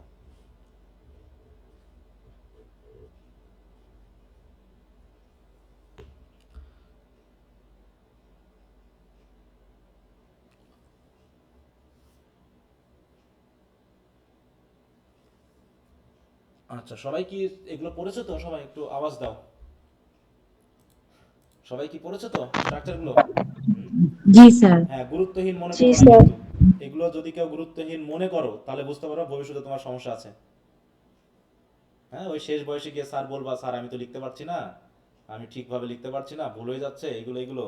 হ্যাঁ, অতি অতি বুঝবা না, তোমার ডিরেকশন সঠিক দেওয়ার জন্য যেটা দেওয়ার আমি সেটা দিচ্ছি, বাকিটা এখন তোমরা কিভাবে নিবা না নিবা তোমাদের ব্যাপার। ক্লাস শেষ না হতেই স্টুডেন্ট সংখ্যা 14তে নেমে এসেছে।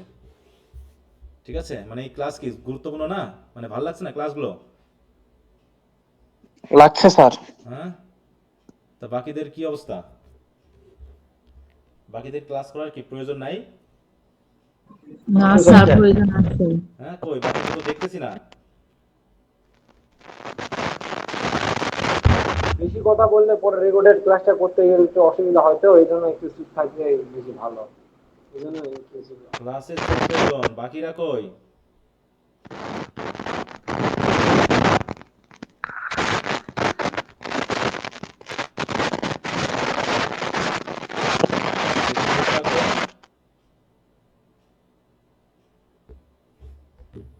দেখি কারা কারা ক্লাস আসছো, আমি কয়দিন একটু খেয়াল করব। পরে যারা অনিয়মিত হবে আমি তাদেরকে বাদ দিয়ে দিব। অনিয়মিত রাখবো না তো, কারণ আমি বিপদে পড়ে যাব। এই শেষ বয়সে এসে যারা ক্লাস আছে তাদের নিয়ে তো সমস্যা না, কমেন্ট করার দরকার নেই যারা ক্লাসে আছো। স্যার, এই রাতে ক্লাস করতে একটু প্রবলেম হয় আমার। আমি যদি রাত 12টা কেন নিই, কারো না কারো সমস্যা থাকবেই। আজ পর্যন্ত সমস্যাহীন আমি কোনো জায়গায় দেখিনি। আমার ব্যাচ আছে একদম সকাল, মানে সন্ধ্যা থেকে শুরু করে ওই 11টা পর্যন্ত আছে। ঠিক আছে, এখন তোমার যদি সমস্যা হয় আমার তো কিছু করার নাই, আছে বলো, তাহলে তোমার এখানে পড়া বাদ দিতে হবে, কিন্তু নিয়মিত ক্লাস করতে হবে। স্যার, আমি তো করতেছি, কিন্তু আমার মনে হচ্ছে যে রেকর্ডিং ক্লাস করা লাগতে পারে কিনা কদিন না, পর, সেটা সেটা। রেকর্ড তো রাখা হয়েছে এই কারণে যে তোমার যদি বুঝতে অসুবিধা হয় তুমি আবার রেকর্ড করবা, সেটা তো সমস্যা না। তোমাদের তো রাখাই তো হয়েছে রেকর্ড ক্লাসটা, যাতে তোমার পরবর্তী সমস্যাটা তুমি রেকর্ড ক্লাস করতে পারো। কিন্তু রেকর্ড ক্লাসের অজুহাত ধরে তুমি যদি মূল ক্লাস কখনোই না করো, আসলে কি রেকর্ড ক্লাস ধরে কি ক্লাস আসলে হয়, পড়াশোনা হয় বলো তো অরিজিনালি? না না, এই জন্য তো আমি একটা ক্লাসে মিস দেই নেই, মানে হ্যাঁ, রেকর্ডিং দেখি না, রেকর্ড ক্লাসে লাইভে কখনো থাকি, পড়াশোনা কিছু হয় না। Record problem. ক্লাস হচ্ছে একটা সাপোর্ট। রেকর্ড ক্লাস হচ্ছে জাস্ট একটা সাপোর্ট, যে তোমার যদি প্রয়োজন হয় তুমি দেখতে পারো। ঠিক আছে, না যাচ্ছে না। স্যার, আমার একটা কথা ছিল। হ্যাঁ বলো, কি কথা? স্যার, এমনিতে আপনার ক্লাসে আমি প্রতিদিনই জয়েন হই, মানে যেদিন ক্লাস থাকে, কিন্তু শনিবারের ক্লাসটা আমার মিস যেতে পারে। মানে প্রতি শনিবার হয়তোবা জয়েন হতে পারবো না, তো এতে মনে হতে পারে হয়তোবা আমি ইচ্ছে করছি। কিন্তু ওদিন একটু প্রবলেম থাকে, যার কারণে আমি জয়েন হতে পারি না, এই আর আচ্ছা, কি। সমস্যা নেই, সেটা বলে রাখবা, এটা কোনো ব্যাপার না। হ্যাঁ, বলে রাখলে তো মানে 2 মাসের মতো হয়তোবা শনিবার ক্লাসটা আমার রেকর্ডেড করতে হবে। 2 মাস পর থেকে আবার রেগুলার প্রতিদিন ক্লাস করতে পারবো, যেদিন ক্লাস থাকবে ইনশাল্লাহ। আচ্ছা ঠিক আছে, সমস্যা নেই। কোফা লেগে গেছে, সমস্যা নেই। আচ্ছা, তো ঠিক আছে, তাহলে ভালো কথা, ক্লাস কিন্তু ক্লাস করতে হবে, এটা হলো বড় কথা। রেকর্ড করো আর যাই করো, আমি আজকে যেটা পড়াচ্ছি কালকে গিয়ে তুমি বুঝবা না, আবার 5 দিন পরে গিয়ে বলবা স্যার আমি এটা জানিই না, এরকমটা যেন না হয়, কারণ আমি তোমাকে প্রস্তুত করে নিচ্ছি। ঠিক আছে, তো আমি তোমাকে তৈরি করে নিচ্ছি আমার পরবর্তী ধাপগুলোর জন্য। এখন তোমার যদি মনে হয় স্যার এখন আমাদের এই 5-এর ক্লাস নিচ্ছে, কেউ যদি অতি পণ্ডিত হয়ে থাকো, তাহলে পরবর্তীতে সমস্যা করবা, আমার কিছু করার থাকবে না। হ্যাঁ, এটা আমি বলে দিচ্ছি, ঠিক আছে তো, পূর্ববর্তী অভিজ্ঞতার আলোকেই বলা হচ্ছে কথাটা, এটা সমস্যা না। ক্লাসে অনুপস্থিত থাকেই সবসময়, ওই 50 জন থাকলে ক্লাস করে হচ্ছে দেখা যাচ্ছে 15-20 জন, বাকি 30 জন হাওয়া খেয়ে বেড়ায় আর ওই রেকর্ড ক্লাস দেখে। আর রেকর্ড ক্লাস দেখে যে পড়াশোনা হয় সেটা টিচার হিসেবে আমাকে বোঝানোর কোনো দরকার নেই, আমি জানি রেকর্ড ক্লাস দেখে কেমন পড়াশোনাটা হয়। হ্যাঁ, তো আর যদি একদমই কারো ক্লাস ভালো না লাগে পরের মাস থেকে তো যুক্ত হবে না, এই জন্য মান্থলি ফি করা। আমি একবারে রেকর্ডের নিই না, ফুল কোর্সের টাকা নিই না, কারণ সবার যে ক্লাস ভালো লাগবে সেটাও বলা যায় না। এই জন্য তুমি 1 মাস পরে ভালো না লাগলে তোমার করারও দরকার নাই, কিন্তু ক্লাস করতে হবে নিয়মিত, মনে থাকবে। এটা বলে দিলাম রেকর্ডে, সবাই যেন এটা খেয়াল করে। আচ্ছা, এখন আমরা আমাদের যে পরবর্তী অংশটা হচ্ছে টেন্স নিয়ে কথা বলা, কারণ পরবর্তী সমস্যাটা হবে আমাদের টেন্স নিয়ে। দেখো তোমরা লিখতেছো একটা জিনিস, আরে টেন্স ফেন্স সব উল্টাপাল্টা করে ফেলছো, কোনো কিছুতে কোনো ভালো কিছু হচ্ছে না। এতদিন তো টেন্স পড়ে এসেছো, কিন্তু সেটা যেভাবে বুঝেছো তার থেকে আরো গভীরে তোমাকে এখন বিষয়টা বুঝতে হবে, মনে থাকবে। আচ্ছা, এখন আমরা যেহেতু ভার্ব নিয়ে কথা বলবো, আমরা যেহেতু দুই ধরনের ভার্ব নিয়ে কথা বলবো, সেটা আমি আগে বলি। আমরা ভার্বের অনেকগুলো প্রকারভেদ আছে, সবগুলো নিয়ে আমি কথা বলবো না। এর ভিতরে দুই ধরনের কথা হবে, যেটা আমি অলরেডি বলে ফেলেছি। একটা হচ্ছে কি ফাইনাইট ভার্ব, একটা নট একটা হচ্ছে কি non finite verb. Not finite verb. কারণ আমার ফ্রেজে এগুলো লাগবে, এই জন্য আমি আগে থেকে একটু বলে নিচ্ছি। হ্যাঁ, ফাইনাইট ভার্ব যেটা একমাত্র বিষয় হলো টেন্স বেসড। টেন্স গঠনে সহায়তা করে। হ্যাঁ, এটা খেয়াল রাখবে যে ফাইনাইট ভার্ব মানেই হচ্ছে টেন্সের সাথে রিলেটেড, টেন্স বেসড, মনে থাকবে। এবং প্রধানত এটা টেন্স যেটার উপর ডিপেন্ড করে কি যে মোটামুটি সেটা অর্থ শুধু ব্যাপারটা না, টেন্স পরিবর্তনে এগুলোতে মোটামুটি তোমাকে সাহায্য করবে। আর টেন্স গঠন করতে সহায়তা করে। আর নন ফাইনাইট ভার্ব হচ্ছে এটা মানে কি বলবো, এটা আসলে অর্থগত ব্যাপার, কিন্তু এখানে টেন্স বেস না, মানে এর দ্বারা টেন্স বোঝা যাবে না, সেন্টেন্স কমপ্লিট করবে না। আমরা এর মিনিং গুলো জানি, তাই না? অতএব ওগুলো নিয়ে আমাদের তো কোনো কথা না। যে ফাইনাইট ভার্বের প্রধান বৈশিষ্ট্য হলো কি, প্রথমে সে কি করে, টেন্স গঠনে সহায়তা করে। ফলোস টেন্সেস, তারা টেন্স ফলো করে and complete the sense Sentence. Of a sentence, সেন্টেন্সের সেন্সকে কমপ্লিট করে। Follow tenses and complete the sense of a sentence. এখানে হচ্ছে কি ডু নট ফলো টেন্সেস, তাই তো, and complete the sense of a sentence, এইটা তারা করে না। তাহলে do not follow and do not complete, এখানে আবার ডু নট দিয়ে দিন, আবার পরে ভুল বুঝবা। Do not complete the sense of a sentence, এই জায়গা হচ্ছে পার্থক্য, অলরেডি আমরা বুঝেছি। হ্যাঁ বলো। এন্ড এর পরে যদি ডু নট না দিতেন তাহলে কি সেন্টেন্সটা সঠিক হইতো না? কোনটা মানে কোনটা? যে অর্থটা বুঝাইতে চাইছি, এই যে do not follow tense and do not complete the sense of a sentence, হ্যাঁ, এই যে পরবর্তী সেন্টেন্সে যদি আমরা ডু নটটা ব্যবহার না করি, এটা হ্যাঁ কারণ আমরা প্রথম সেন্টেন্স হচ্ছে আমরা হচ্ছে একটা নেগেটিভ ডু নট ব্যবহার করছি, হ্যাঁ, তার মানে কি দ্বিতীয় সেন্টেন্সটা ওই নাটাই ওই জায়গায় অর্থ দিবে না, আবার নতুন করে যে ডু নটটা যে আনসার এটা আবার আনা লাগবে। এখানে একটা সমস্যা আছে, সেটা হলো যিনি আমার রিডার হবেন তিনি কতখানি এক্সপেরিয়েন্সড তার উপর তিনি সেন্সটা ডেভেলপ করবেন। আমি যদি এই জায়গায় ডু নটটা না দিই, তাহলে তিনি বুঝতে পারেন যে হয়তো টেন্স ফলো করবে না, তাই তো, কিন্তু সেন্সকে কমপ্লিট করবে, এটা অনেকে বুঝতে পারে। বুঝতে পেরেছো? যে do not follow tenses and complete the sense of a tense, এই সেন্টেন্স, তাহলে টেন্স ফলো করে না এবং সেন্টেন্সকে কমপ্লিট করে, এরকম বুঝতে পারেন অনেকে। হ্যাঁ, তাহলে ভুল একটা মিনিং স্যার, বলো।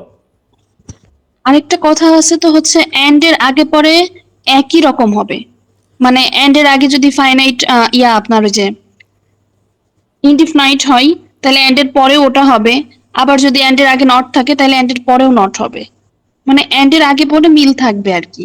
না, সেটা মিল থাকবে, সেটা হচ্ছে কি সেটা পারসেস পিসের মিল থাকবে, অর্থগতের মিল তো বলা হয়নি, তাই না? এখন ও আচ্ছা আচ্ছা। আমি যদি এখন বলতে চাই যে সে পড়াশোনা মানে সে কাজ করে না পড়াশোনা করে, তখন কি বলবা? বলো, সে কাজ করে না পড়াশোনা করে, তখন কেমন হবে? ডু নট ওয়ার্ক বাট হ্যাঁ, স্টাডি। তুমি হয় পার্ট দাও না এন্ড দিলে পারে, তোমাকে ওইটা ওইভাবে কাজ করতে হবে, এটা তোমার সেন্সের উপর ডিপেন্ড করবে, তাই না? হ্যাঁ, তো এই জন্য এন্ড এর ব্যাপার তো আছেই, যে এন্ড এ প্যারালেলিজম ফলো করে, যে আগে যা হবে পরেরটাও সেই সেন্স হবে, তাই না? এখন আগেরটা নেগেটিভ বলে পরেরটাও নেগেটিভ হবে এমন তো নাও হতে পারে, বলো সবসময়। না স্যার। হ্যাঁ, তা এই জন্য আমি এখানে দিলাম এই কারণে যে তোমার সেন্সটা যেন তুমি আবার না বুঝে পারো ভুল হিসাবে। ওকে, তো ওটা নিয়ে কথা না, আমাদের এখন কথা আসো যে ফাইনাইট ভার্ব বলতে আমরা টেন্স বেস বুঝবো, এবং এখানে যে টেন্স দুটা ফলো করবে সেটা হলো কি, প্রথমটা কি বলো তো? প্রেজেন্ট টেন্স, প্রেজেন্ট টেন্স আর পাস্ট টেন্স। আরটা কি past tense. Past tense. Tense. শুধু এটা বললে হচ্ছে না, এখানে আবার একটা জিনিস বলতে হচ্ছে, শর্ট টেন্স না কিন্তু, সেটা কোন টেন্সে বলো? Present indefinite, present indefinite indefinite, tense. আর হচ্ছে কি past past past indefinite. Indefinite. Indefinite. কারণ বাকি সবগুলোর কি থাকে, সাহায্যকারী ভার্ব থাকে, শুধু এই দুটার কোনো সাহায্যকারী ভার্ব থাকে না। অতএব প্রত্যেকটা ভার্বের মধ্যে যদি সাহায্যকারী ভার্ব থাকে, তাহলে বুঝতে হবে আমাদের মূল ভার্বটা নন ফাইনাইট, মনে থাকবে। জি স্যার।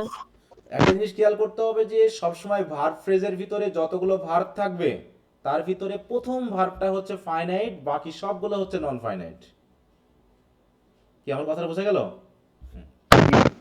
যেমন I shall be doing the work, এখানে ভার্ব ফ্রেজ কোনটুকু বলো তো? এখানে ভার্ব ফ্রেজ কোনটুকু?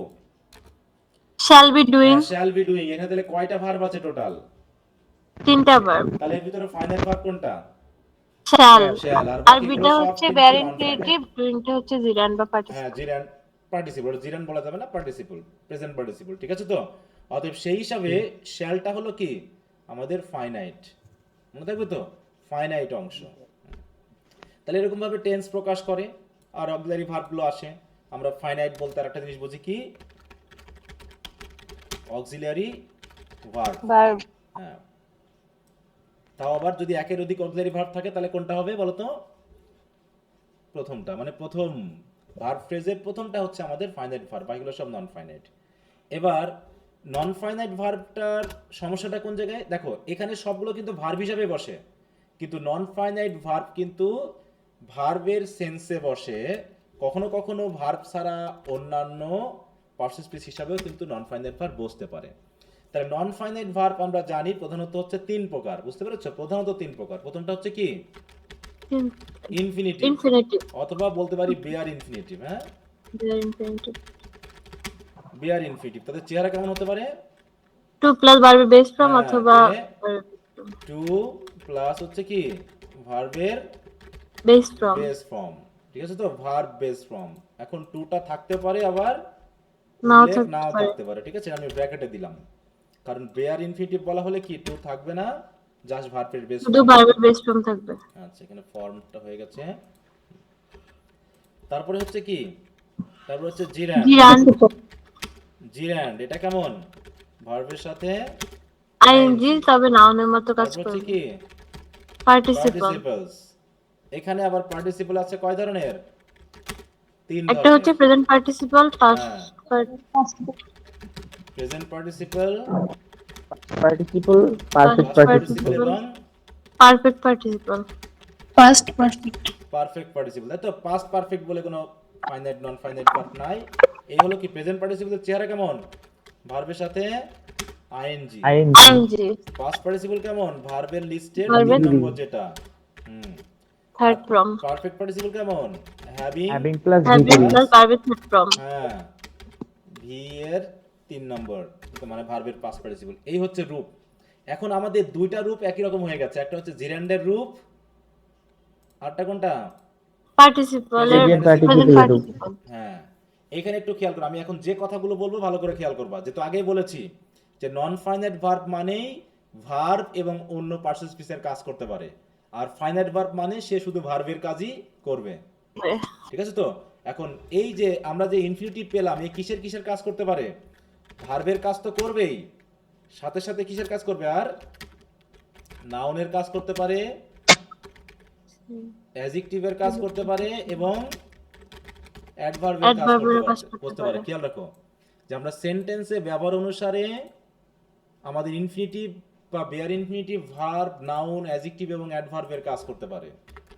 তারপর হচ্ছে জিরান্ড কিসের কাজ করবে? নাউনের কাজ করবে। হ্যাঁ, এ হচ্ছে নাউনের কাজ করবে। তারপর হচ্ছে প্রেজেন্ট পার্টিসিপল কিসের কাজ করবে? অ্যাডজেক্টিভের কাজ করবে। অ্যাডজেক্টিভ। অ্যাডজেক্টিভ এন্ড অ্যাডভার্বের কাজ করে। হ্যাঁ, অ্যাডজেক্টিভ এবং অ্যাডভার্বের কাজ করে। পাস্ট পার্টিসিপল কিসের কাজ করে? অ্যাডজেক্টিভ, শুধু অ্যাডজেক্টিভের কাজ করে। আর পারফেক্ট পার্টিসিপল কিসের কাজ করে? অ্যাডভার্বের কাজ করে। এখন ভালো করে খেয়াল করো, তাহলে আমরা টোটাল যদি নন ফাইনাইট ভার্বকে 5 ভাগে পাই, পার্টিসিপল বাদ দিলাম, মনে করো পার্টিসিপলের 3টার উপরে 2টা, তাহলে এখন খেয়াল করো নাউনের কাজ করে কোন কোন নন ফাইনাইট ভার্ব? ইনফিনিটিভ, জিরান্ড। হ্যাঁ, ইনফিনিটিভ এবং জিরান্ড। শুধু নাউনের কাজ করে জিরান্ড, খেয়াল করো, শুধু নাউনের কাজ করে জিরান্ড। শুধু অ্যাডজেক্টিভের কাজ করে পাস্ট পার্টিসিপল। First participle. শুধু অ্যাডভার্বের কাজ করে পারফেক্ট পার্টিসিপল। কিন্তু দুইটার কাজ করে হচ্ছে প্রেজেন্ট পার্টিসিপল, অ্যাডজেক্টিভ এবং অ্যাডভার্ব। আর ইনফিনিটিভ কাজ করে 4টা, ইনফিনিটিভ, ভার্ব, 4টা। নাউন, অ্যাডজেক্টিভ এবং অ্যাডভার্ব। দেখো একটু মাথায় নাও, একটু আগে এইটা মাথায় নাও, কিভাবে কাজ করে সেটা যখন আমরা সেন্টেন্সে বসাবো তখন আমরা বুঝতে পারবো। এই জায়গাটা শুধু আমরা পরিচিত হইনি আগে, বোঝাবুঝি পরে, ঠিক তো? একজন আমাকে বলবা এটা, এই নন ফাইনাইট ভার্বের কোন নন ফাইনাইট ভার্ব কিসের কাজ করে? 1 মিনিট সময় নাও, দিয়ে আমাকে একজন বলবা।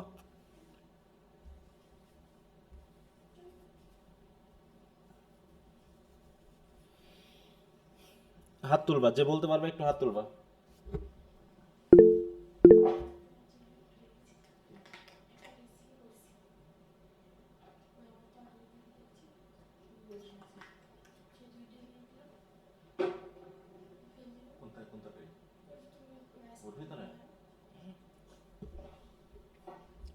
আচ্ছা,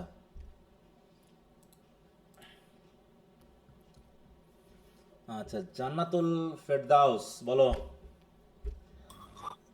স্যার নন ফাইনাইট ভার্ব হচ্ছে তিনটা, একটা হচ্ছে ইনফিনিটিভ বা বেয়ার ইনফিনিটিভ, আরেকটা হচ্ছে জিরান্ড, আরেকটা হচ্ছে পার্টিসিপল।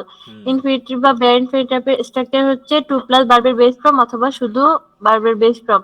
ওইটা কাজ করে ভার্ব, নাউন, অ্যাডজেক্টিভ, অ্যাডভার্বের। আর জিরান্ড কাজ করে, জিরান্ড হচ্ছে ভার্বের সাথে আইএনজি এবং ওটা কাজ করে নাউনের শুধু। আর পার্টিসিপল তিনটা, একটা হচ্ছে প্রেজেন্ট পার্টিসিপল যেটা শুধু ভার্বের সাথে আইএনজি, সেটা অ্যাডজেক্টিভের কাজ করে, অ্যাডভার্বের কাজ করে। আর সেকেন্ডটা হচ্ছে ফার্স্ট পার্টিসিপল, সেটা ভার্বের থার্ড ফর্ম, সেটা শুধু অ্যাডজেক্টিভের কাজ করে। আর হচ্ছে পারফেক্ট পার্টিসিপল সেটা হ্যাভিং প্লাস ভার্ব থ্রি, সেটা অ্যাডভার্বেরও কাজ করে, অ্যাডজেক্টিভেরও কাজ করে। পারফেক্ট পার্টিসিপল অ্যাডজেক্টিভের কাজ করে? শুধু অ্যাডভার্বের অ্যাডভার্বের কাজ কাজ করে। করে, শুধু অ্যাডভার্বের কাজ অ্যাডভার্বের করে। কাজ করে। একটা খেয়াল রাখো, এগুলো সবগুলো যেহেতু ভার্ব সেন্সে, অতএব ভার্বের সাথে তাদের অবস্থান থাকতে পারে, ঠিক আছে তো?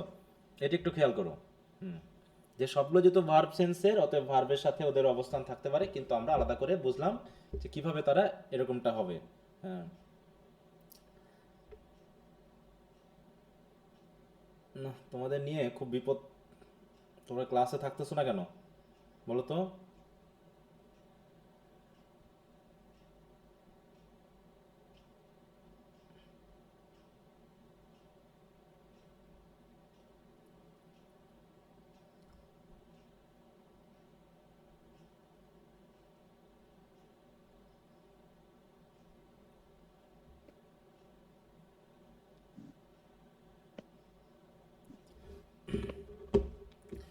আচ্ছা, তো এটা ভালো কথা।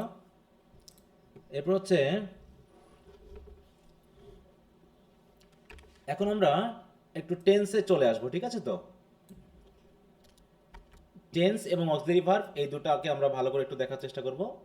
টেন্স এবং অক্সিলারি ভার্ব। এখন তোমাদের কাছে কি বই আছে, গ্রামার বই আছে কোনো? বলো। জি স্যার, ল্যাঙ্গুয়েজ আছে।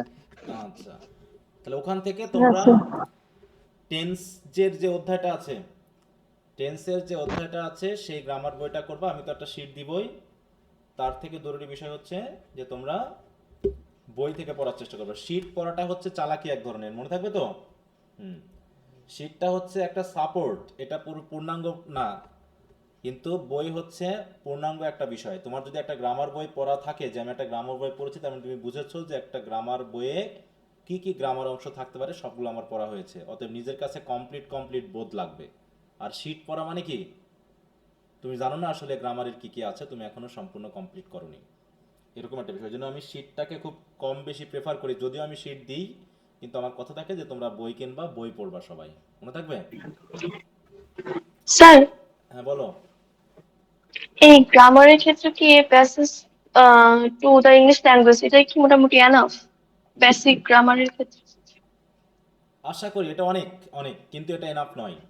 তুমি ইংলিশের স্টুডেন্ট হিসেবে তোমাকে অনেক বই পড়তে হবে, ঠিক আছে তো? যদি গ্রামারে তুমি একটা ভালো দক্ষতা নিতে চাও। তোমার ইংলিশে পড়ে কি, তুমি যদি এখন মনে করো একটা টিচার হতে চাও এবং নিজেকে অনেক বড় মাপের অবস্থান নিয়ে যেতে পারো, অল্প পড়ে কি সম্ভব বলো? না স্যার। এখন তোমরা যে অবস্থানে আছো, এই অবস্থান থেকে নিজেকে ফ্লারিশ করা যায় এবং অনেক দূর নিয়ে যাওয়া যায়, অনেক দূর, যেটা অনেক স্টুডেন্ট বুঝতেছেই না। তারা মনে করছে তাদের কপালের দোষ, ঠিক আছে তো? তাদের কপালের দোষ, তারা কিচ্ছু করতে পারতেছে না। আরে তারা তো পড়াশোনাই করতেছে না। তুমি তোমাকে অনেক দূর নিয়ে যেতে পারো, যেটা তুমি কল্পনাই করতে পারো না। শুধু ভালো করে পড়াশোনা করো। তুমি কল্পনাই করতে পারো না যে তুমি কোথায় যাচ্ছ। সেটা জাতীয় বিশ্ববিদ্যালয়, পাবলিক, ওটা কোনো ম্যাটার করে না। It doesn't matter whether you study in public university or national university. It matters that you study.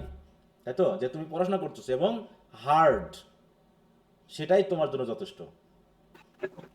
জাতীয় বিশ্ববিদ্যালয়ে অধিকাংশ, বললাম তো, জাতীয় বিশ্ববিদ্যালয়ে 80% স্টুডেন্ট পড়াশোনার যোগ্যই না, অনার্স পড়ার তো যোগ্য নাই এরা, 80%-এরও বেশি স্টুডেন্ট। বুঝতে পেরেছো? এরা কখনোই কিছু করতে পারে না এবং তারা পড়াশোনার যোগ্যই না, অনার্স পড়ার যোগ্যতাই তাদের মধ্যে নাই। তারা শুধু হুদায় ভর্তি হয় এই জায়গায়, এবং তারা জীবনে কিছুই করতে পারে না। ভর্তি হয়ে লাফালাফি নাচানাচি শুরু করে দেয়। পড়াশোনা যে কী জিনিস তার ভিতরেই তারা ঢুকে না। তারা মনে করে বসে বসে মনে হয় আমি একদম স্বর্গে উঠে যাব, এরকমটা করে। বুঝতে পেরেছো? এই হচ্ছে প্রবলেম। অতএব একটা কেন পড়বা, তুমি অনেক বই পড়বা। তুমি গ্রামারকে একদম মানে কি বলবো, ওই মানে কি বলবো, একদম খেয়ে চিবিয়ে তার রস টস সব নিয়ে ফেলবা। এর জন্য অনেক বই পড়তে হবে, শুধু বাংলাদেশি বই না, তোমাকে বিদেশি রাইটারের বই পড়তে, অক্সফোর্ড ক্যামব্রিজ কর্তৃক প্রকাশিত যে বইগুলো আছে সেগুলো তোমাকে স্টাডি করতে হবে। তাহলে যে তুমি নিজেকে এক জায়গায় তুলে নিয়ে যেতে পারবে নাকি? অল্প পরে কি তুমি উঠতে পারবে? হ্যাঁ স্যার। হুম।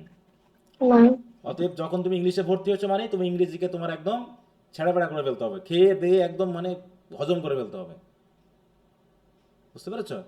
কোথা থেকে কি আছে, কোনটা কি অর্থে বুঝতে তোমার মাথা দিয়ে বার হবে এই অবস্থানে। হ্যাঁ হ্যাঁ স্যার, মানে আমি বলতে চাচ্ছিলাম যে ফার্স্ট যে তোমরা বেসিক পড়ার জন্য এটাই এনাফ নাকি, মানে না, পরে তো আরো জানা লাগবে। ওই কথা তো তুমি বলোনি, বলছো তুমি এটা এনাফ কিনা। এনাফ মানে এনাফ, এনাফ ইজ এনাফ, ঠিক আছে তো? অতএব দেয়ার ইজ নো আচ্ছা স্যার, এনাফ। বুঝেছি। হ্যাঁ হ্যাঁ, কারণ ইংলিশে দুটো ভার্সন রয়েছে গ্রামারে, একটা হচ্ছে ডেসক্রিপটিভ, একটা হচ্ছে প্রেসক্রিপটিভ। তোমরা এ পর্যন্ত এসে কোনো গ্রামারই পড়োনি।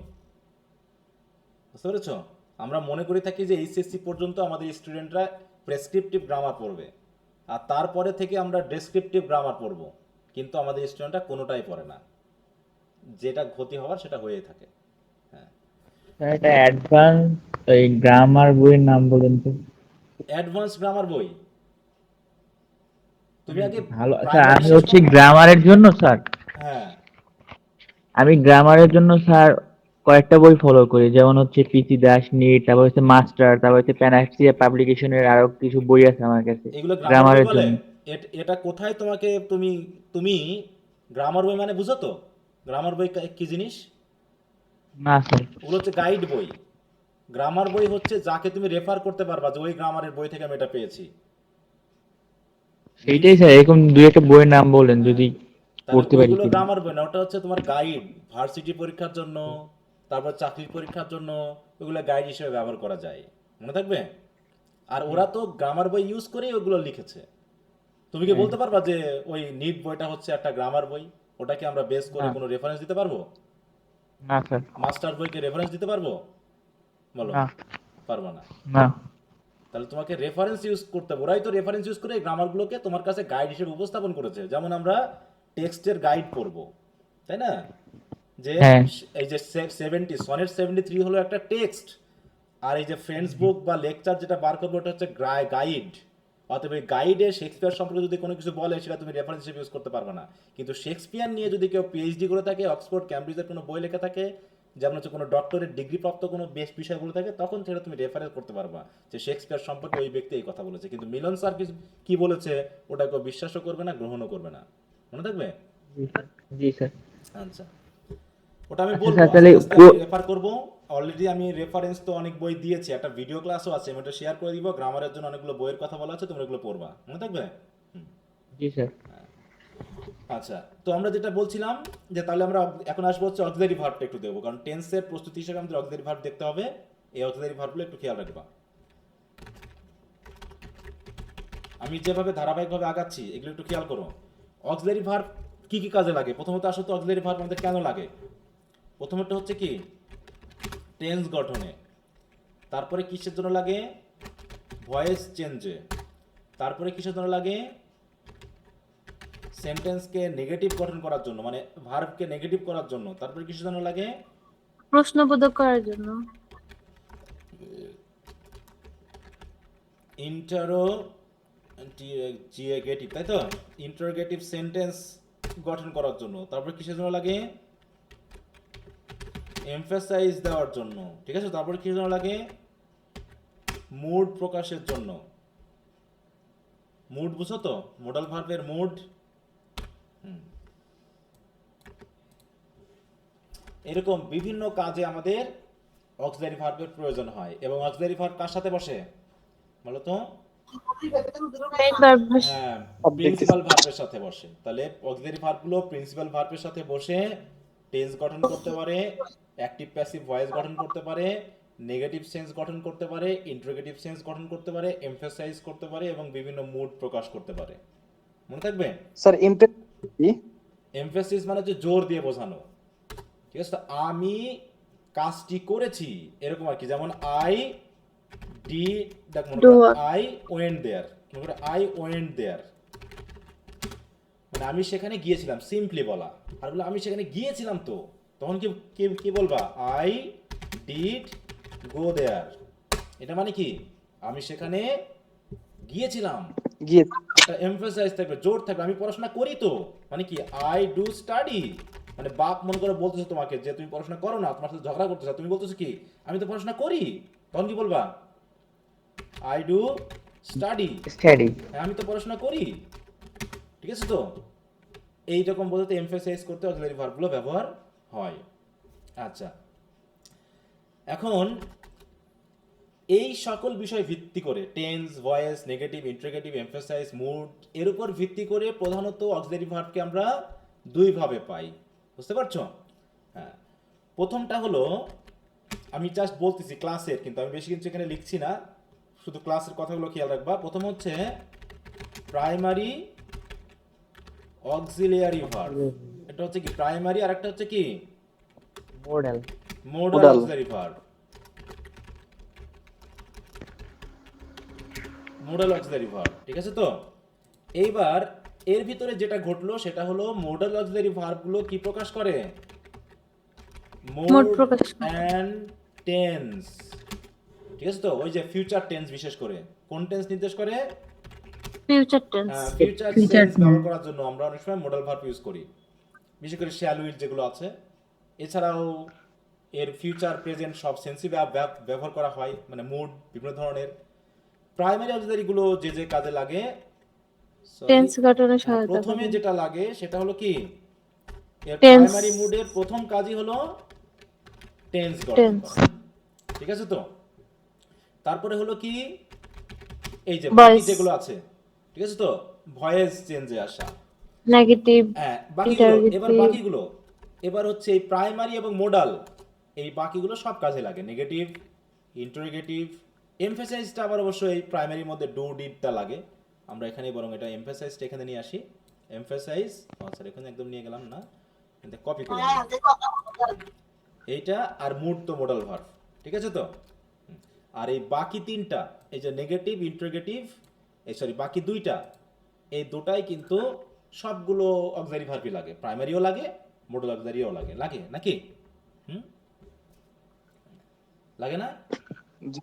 নেগেটিভও লাগে, নেগেটিভও লাগে।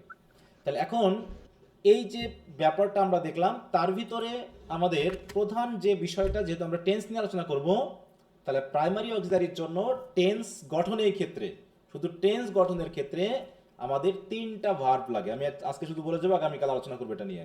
প্রথমটা হচ্ছে কি be verb, do verb, have verb. তারপর হচ্ছে কি have have verb, verb, and হচ্ছে কি ডু ভার্ব। এই তিনটা, ডু ভার্ব। ঠিক আছে? এই তিনটা মানেই তোমার মোটামুটি শুধুমাত্র পাস্ট, প্রেজেন্ট ইনডেফিনিট এবং পাস্ট ইনডেফিনিট এই বাদে, ঠিক আছে? তো সবগুলোই টেন্সই আমরা গঠন করে ফেলতে পারি এই দুটা দিয়ে।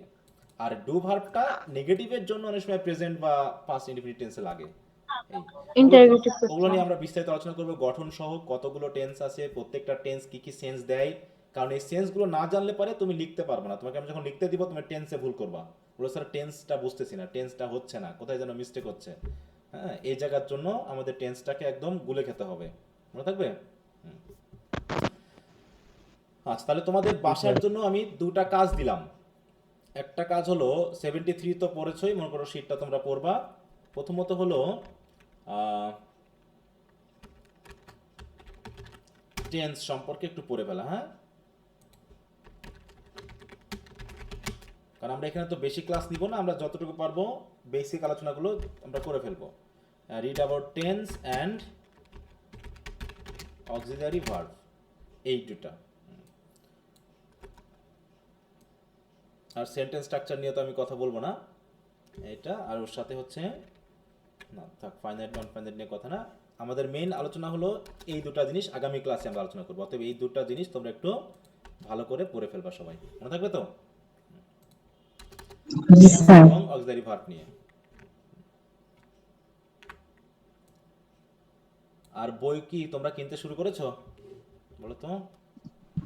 না স্যার, বলা তো এখনো আসে নাই। বই এখনো কেননি? একটু চেষ্টা করবা বই সংগ্রহ করবে ফেলতে এর ভিতরে। টেক্সট স্যার, হুম। স্যার আপনি যে 3টা দিলেন ওই 3টা বাদে কি আরো বই আসছে বাজারে? এখনো তো আসেনি, আসলে পরে আমি জানতে পারতাম। আসলে আমাকে জানাবে, জি স্যার। ঠিক আছে তো? স্যার কলেজ থেকে তো বলছে যে ফ্রেন্ডস বুক কর্নারের বই কিনতে, ওইটাই কি কিনবো? হ্যাঁ, এগুলোই তো ফ্রেন্ডসেরই, এটা তো ফ্রেন্ডসের প্রকাশনারই বই, যেগুলো আমি তোমাদের গ্রুপে দিয়েছি, ঠিক আছে তো? একটু খেয়াল করবা, আচ্ছা ফ্রেন্ডসের সাইনটা খেয়াল করবা, এগুলো ফ্রেন্ডসেরই। আচ্ছা, তো ঠিক আছে, আজকে এ পর্যন্তই। অনেক বিরক্ত করলাম তো তোমাদের, অনেকে তো বিরক্তের জন্য ক্লাস লিভ করেছে, ঘুম টুম ধরে গেছে হয়তোবা। হ্যাঁ, আচ্ছা, প্রচুর পড়তে হবে, রাত জাগতে হবে, হ্যাঁ, আরাম করে ইংলিশে পড়ে অন্তত হবে না। ইংলিশে এখন ইয়া করবা, 6 মাস পরে গিয়ে বুঝতে পারবা যে কোনটায় গিয়ে কি করতে হবে এখন। এই জন্য বারবার সাবধান করতেছি, একটু ভালো করে ক্লাসগুলো করো, হ্যাঁ? আচ্ছা, জি স্যার। ওকে, সো সবাইকে গুড নাইট, সবাই ভালো থাকো, ওকে বাই। আর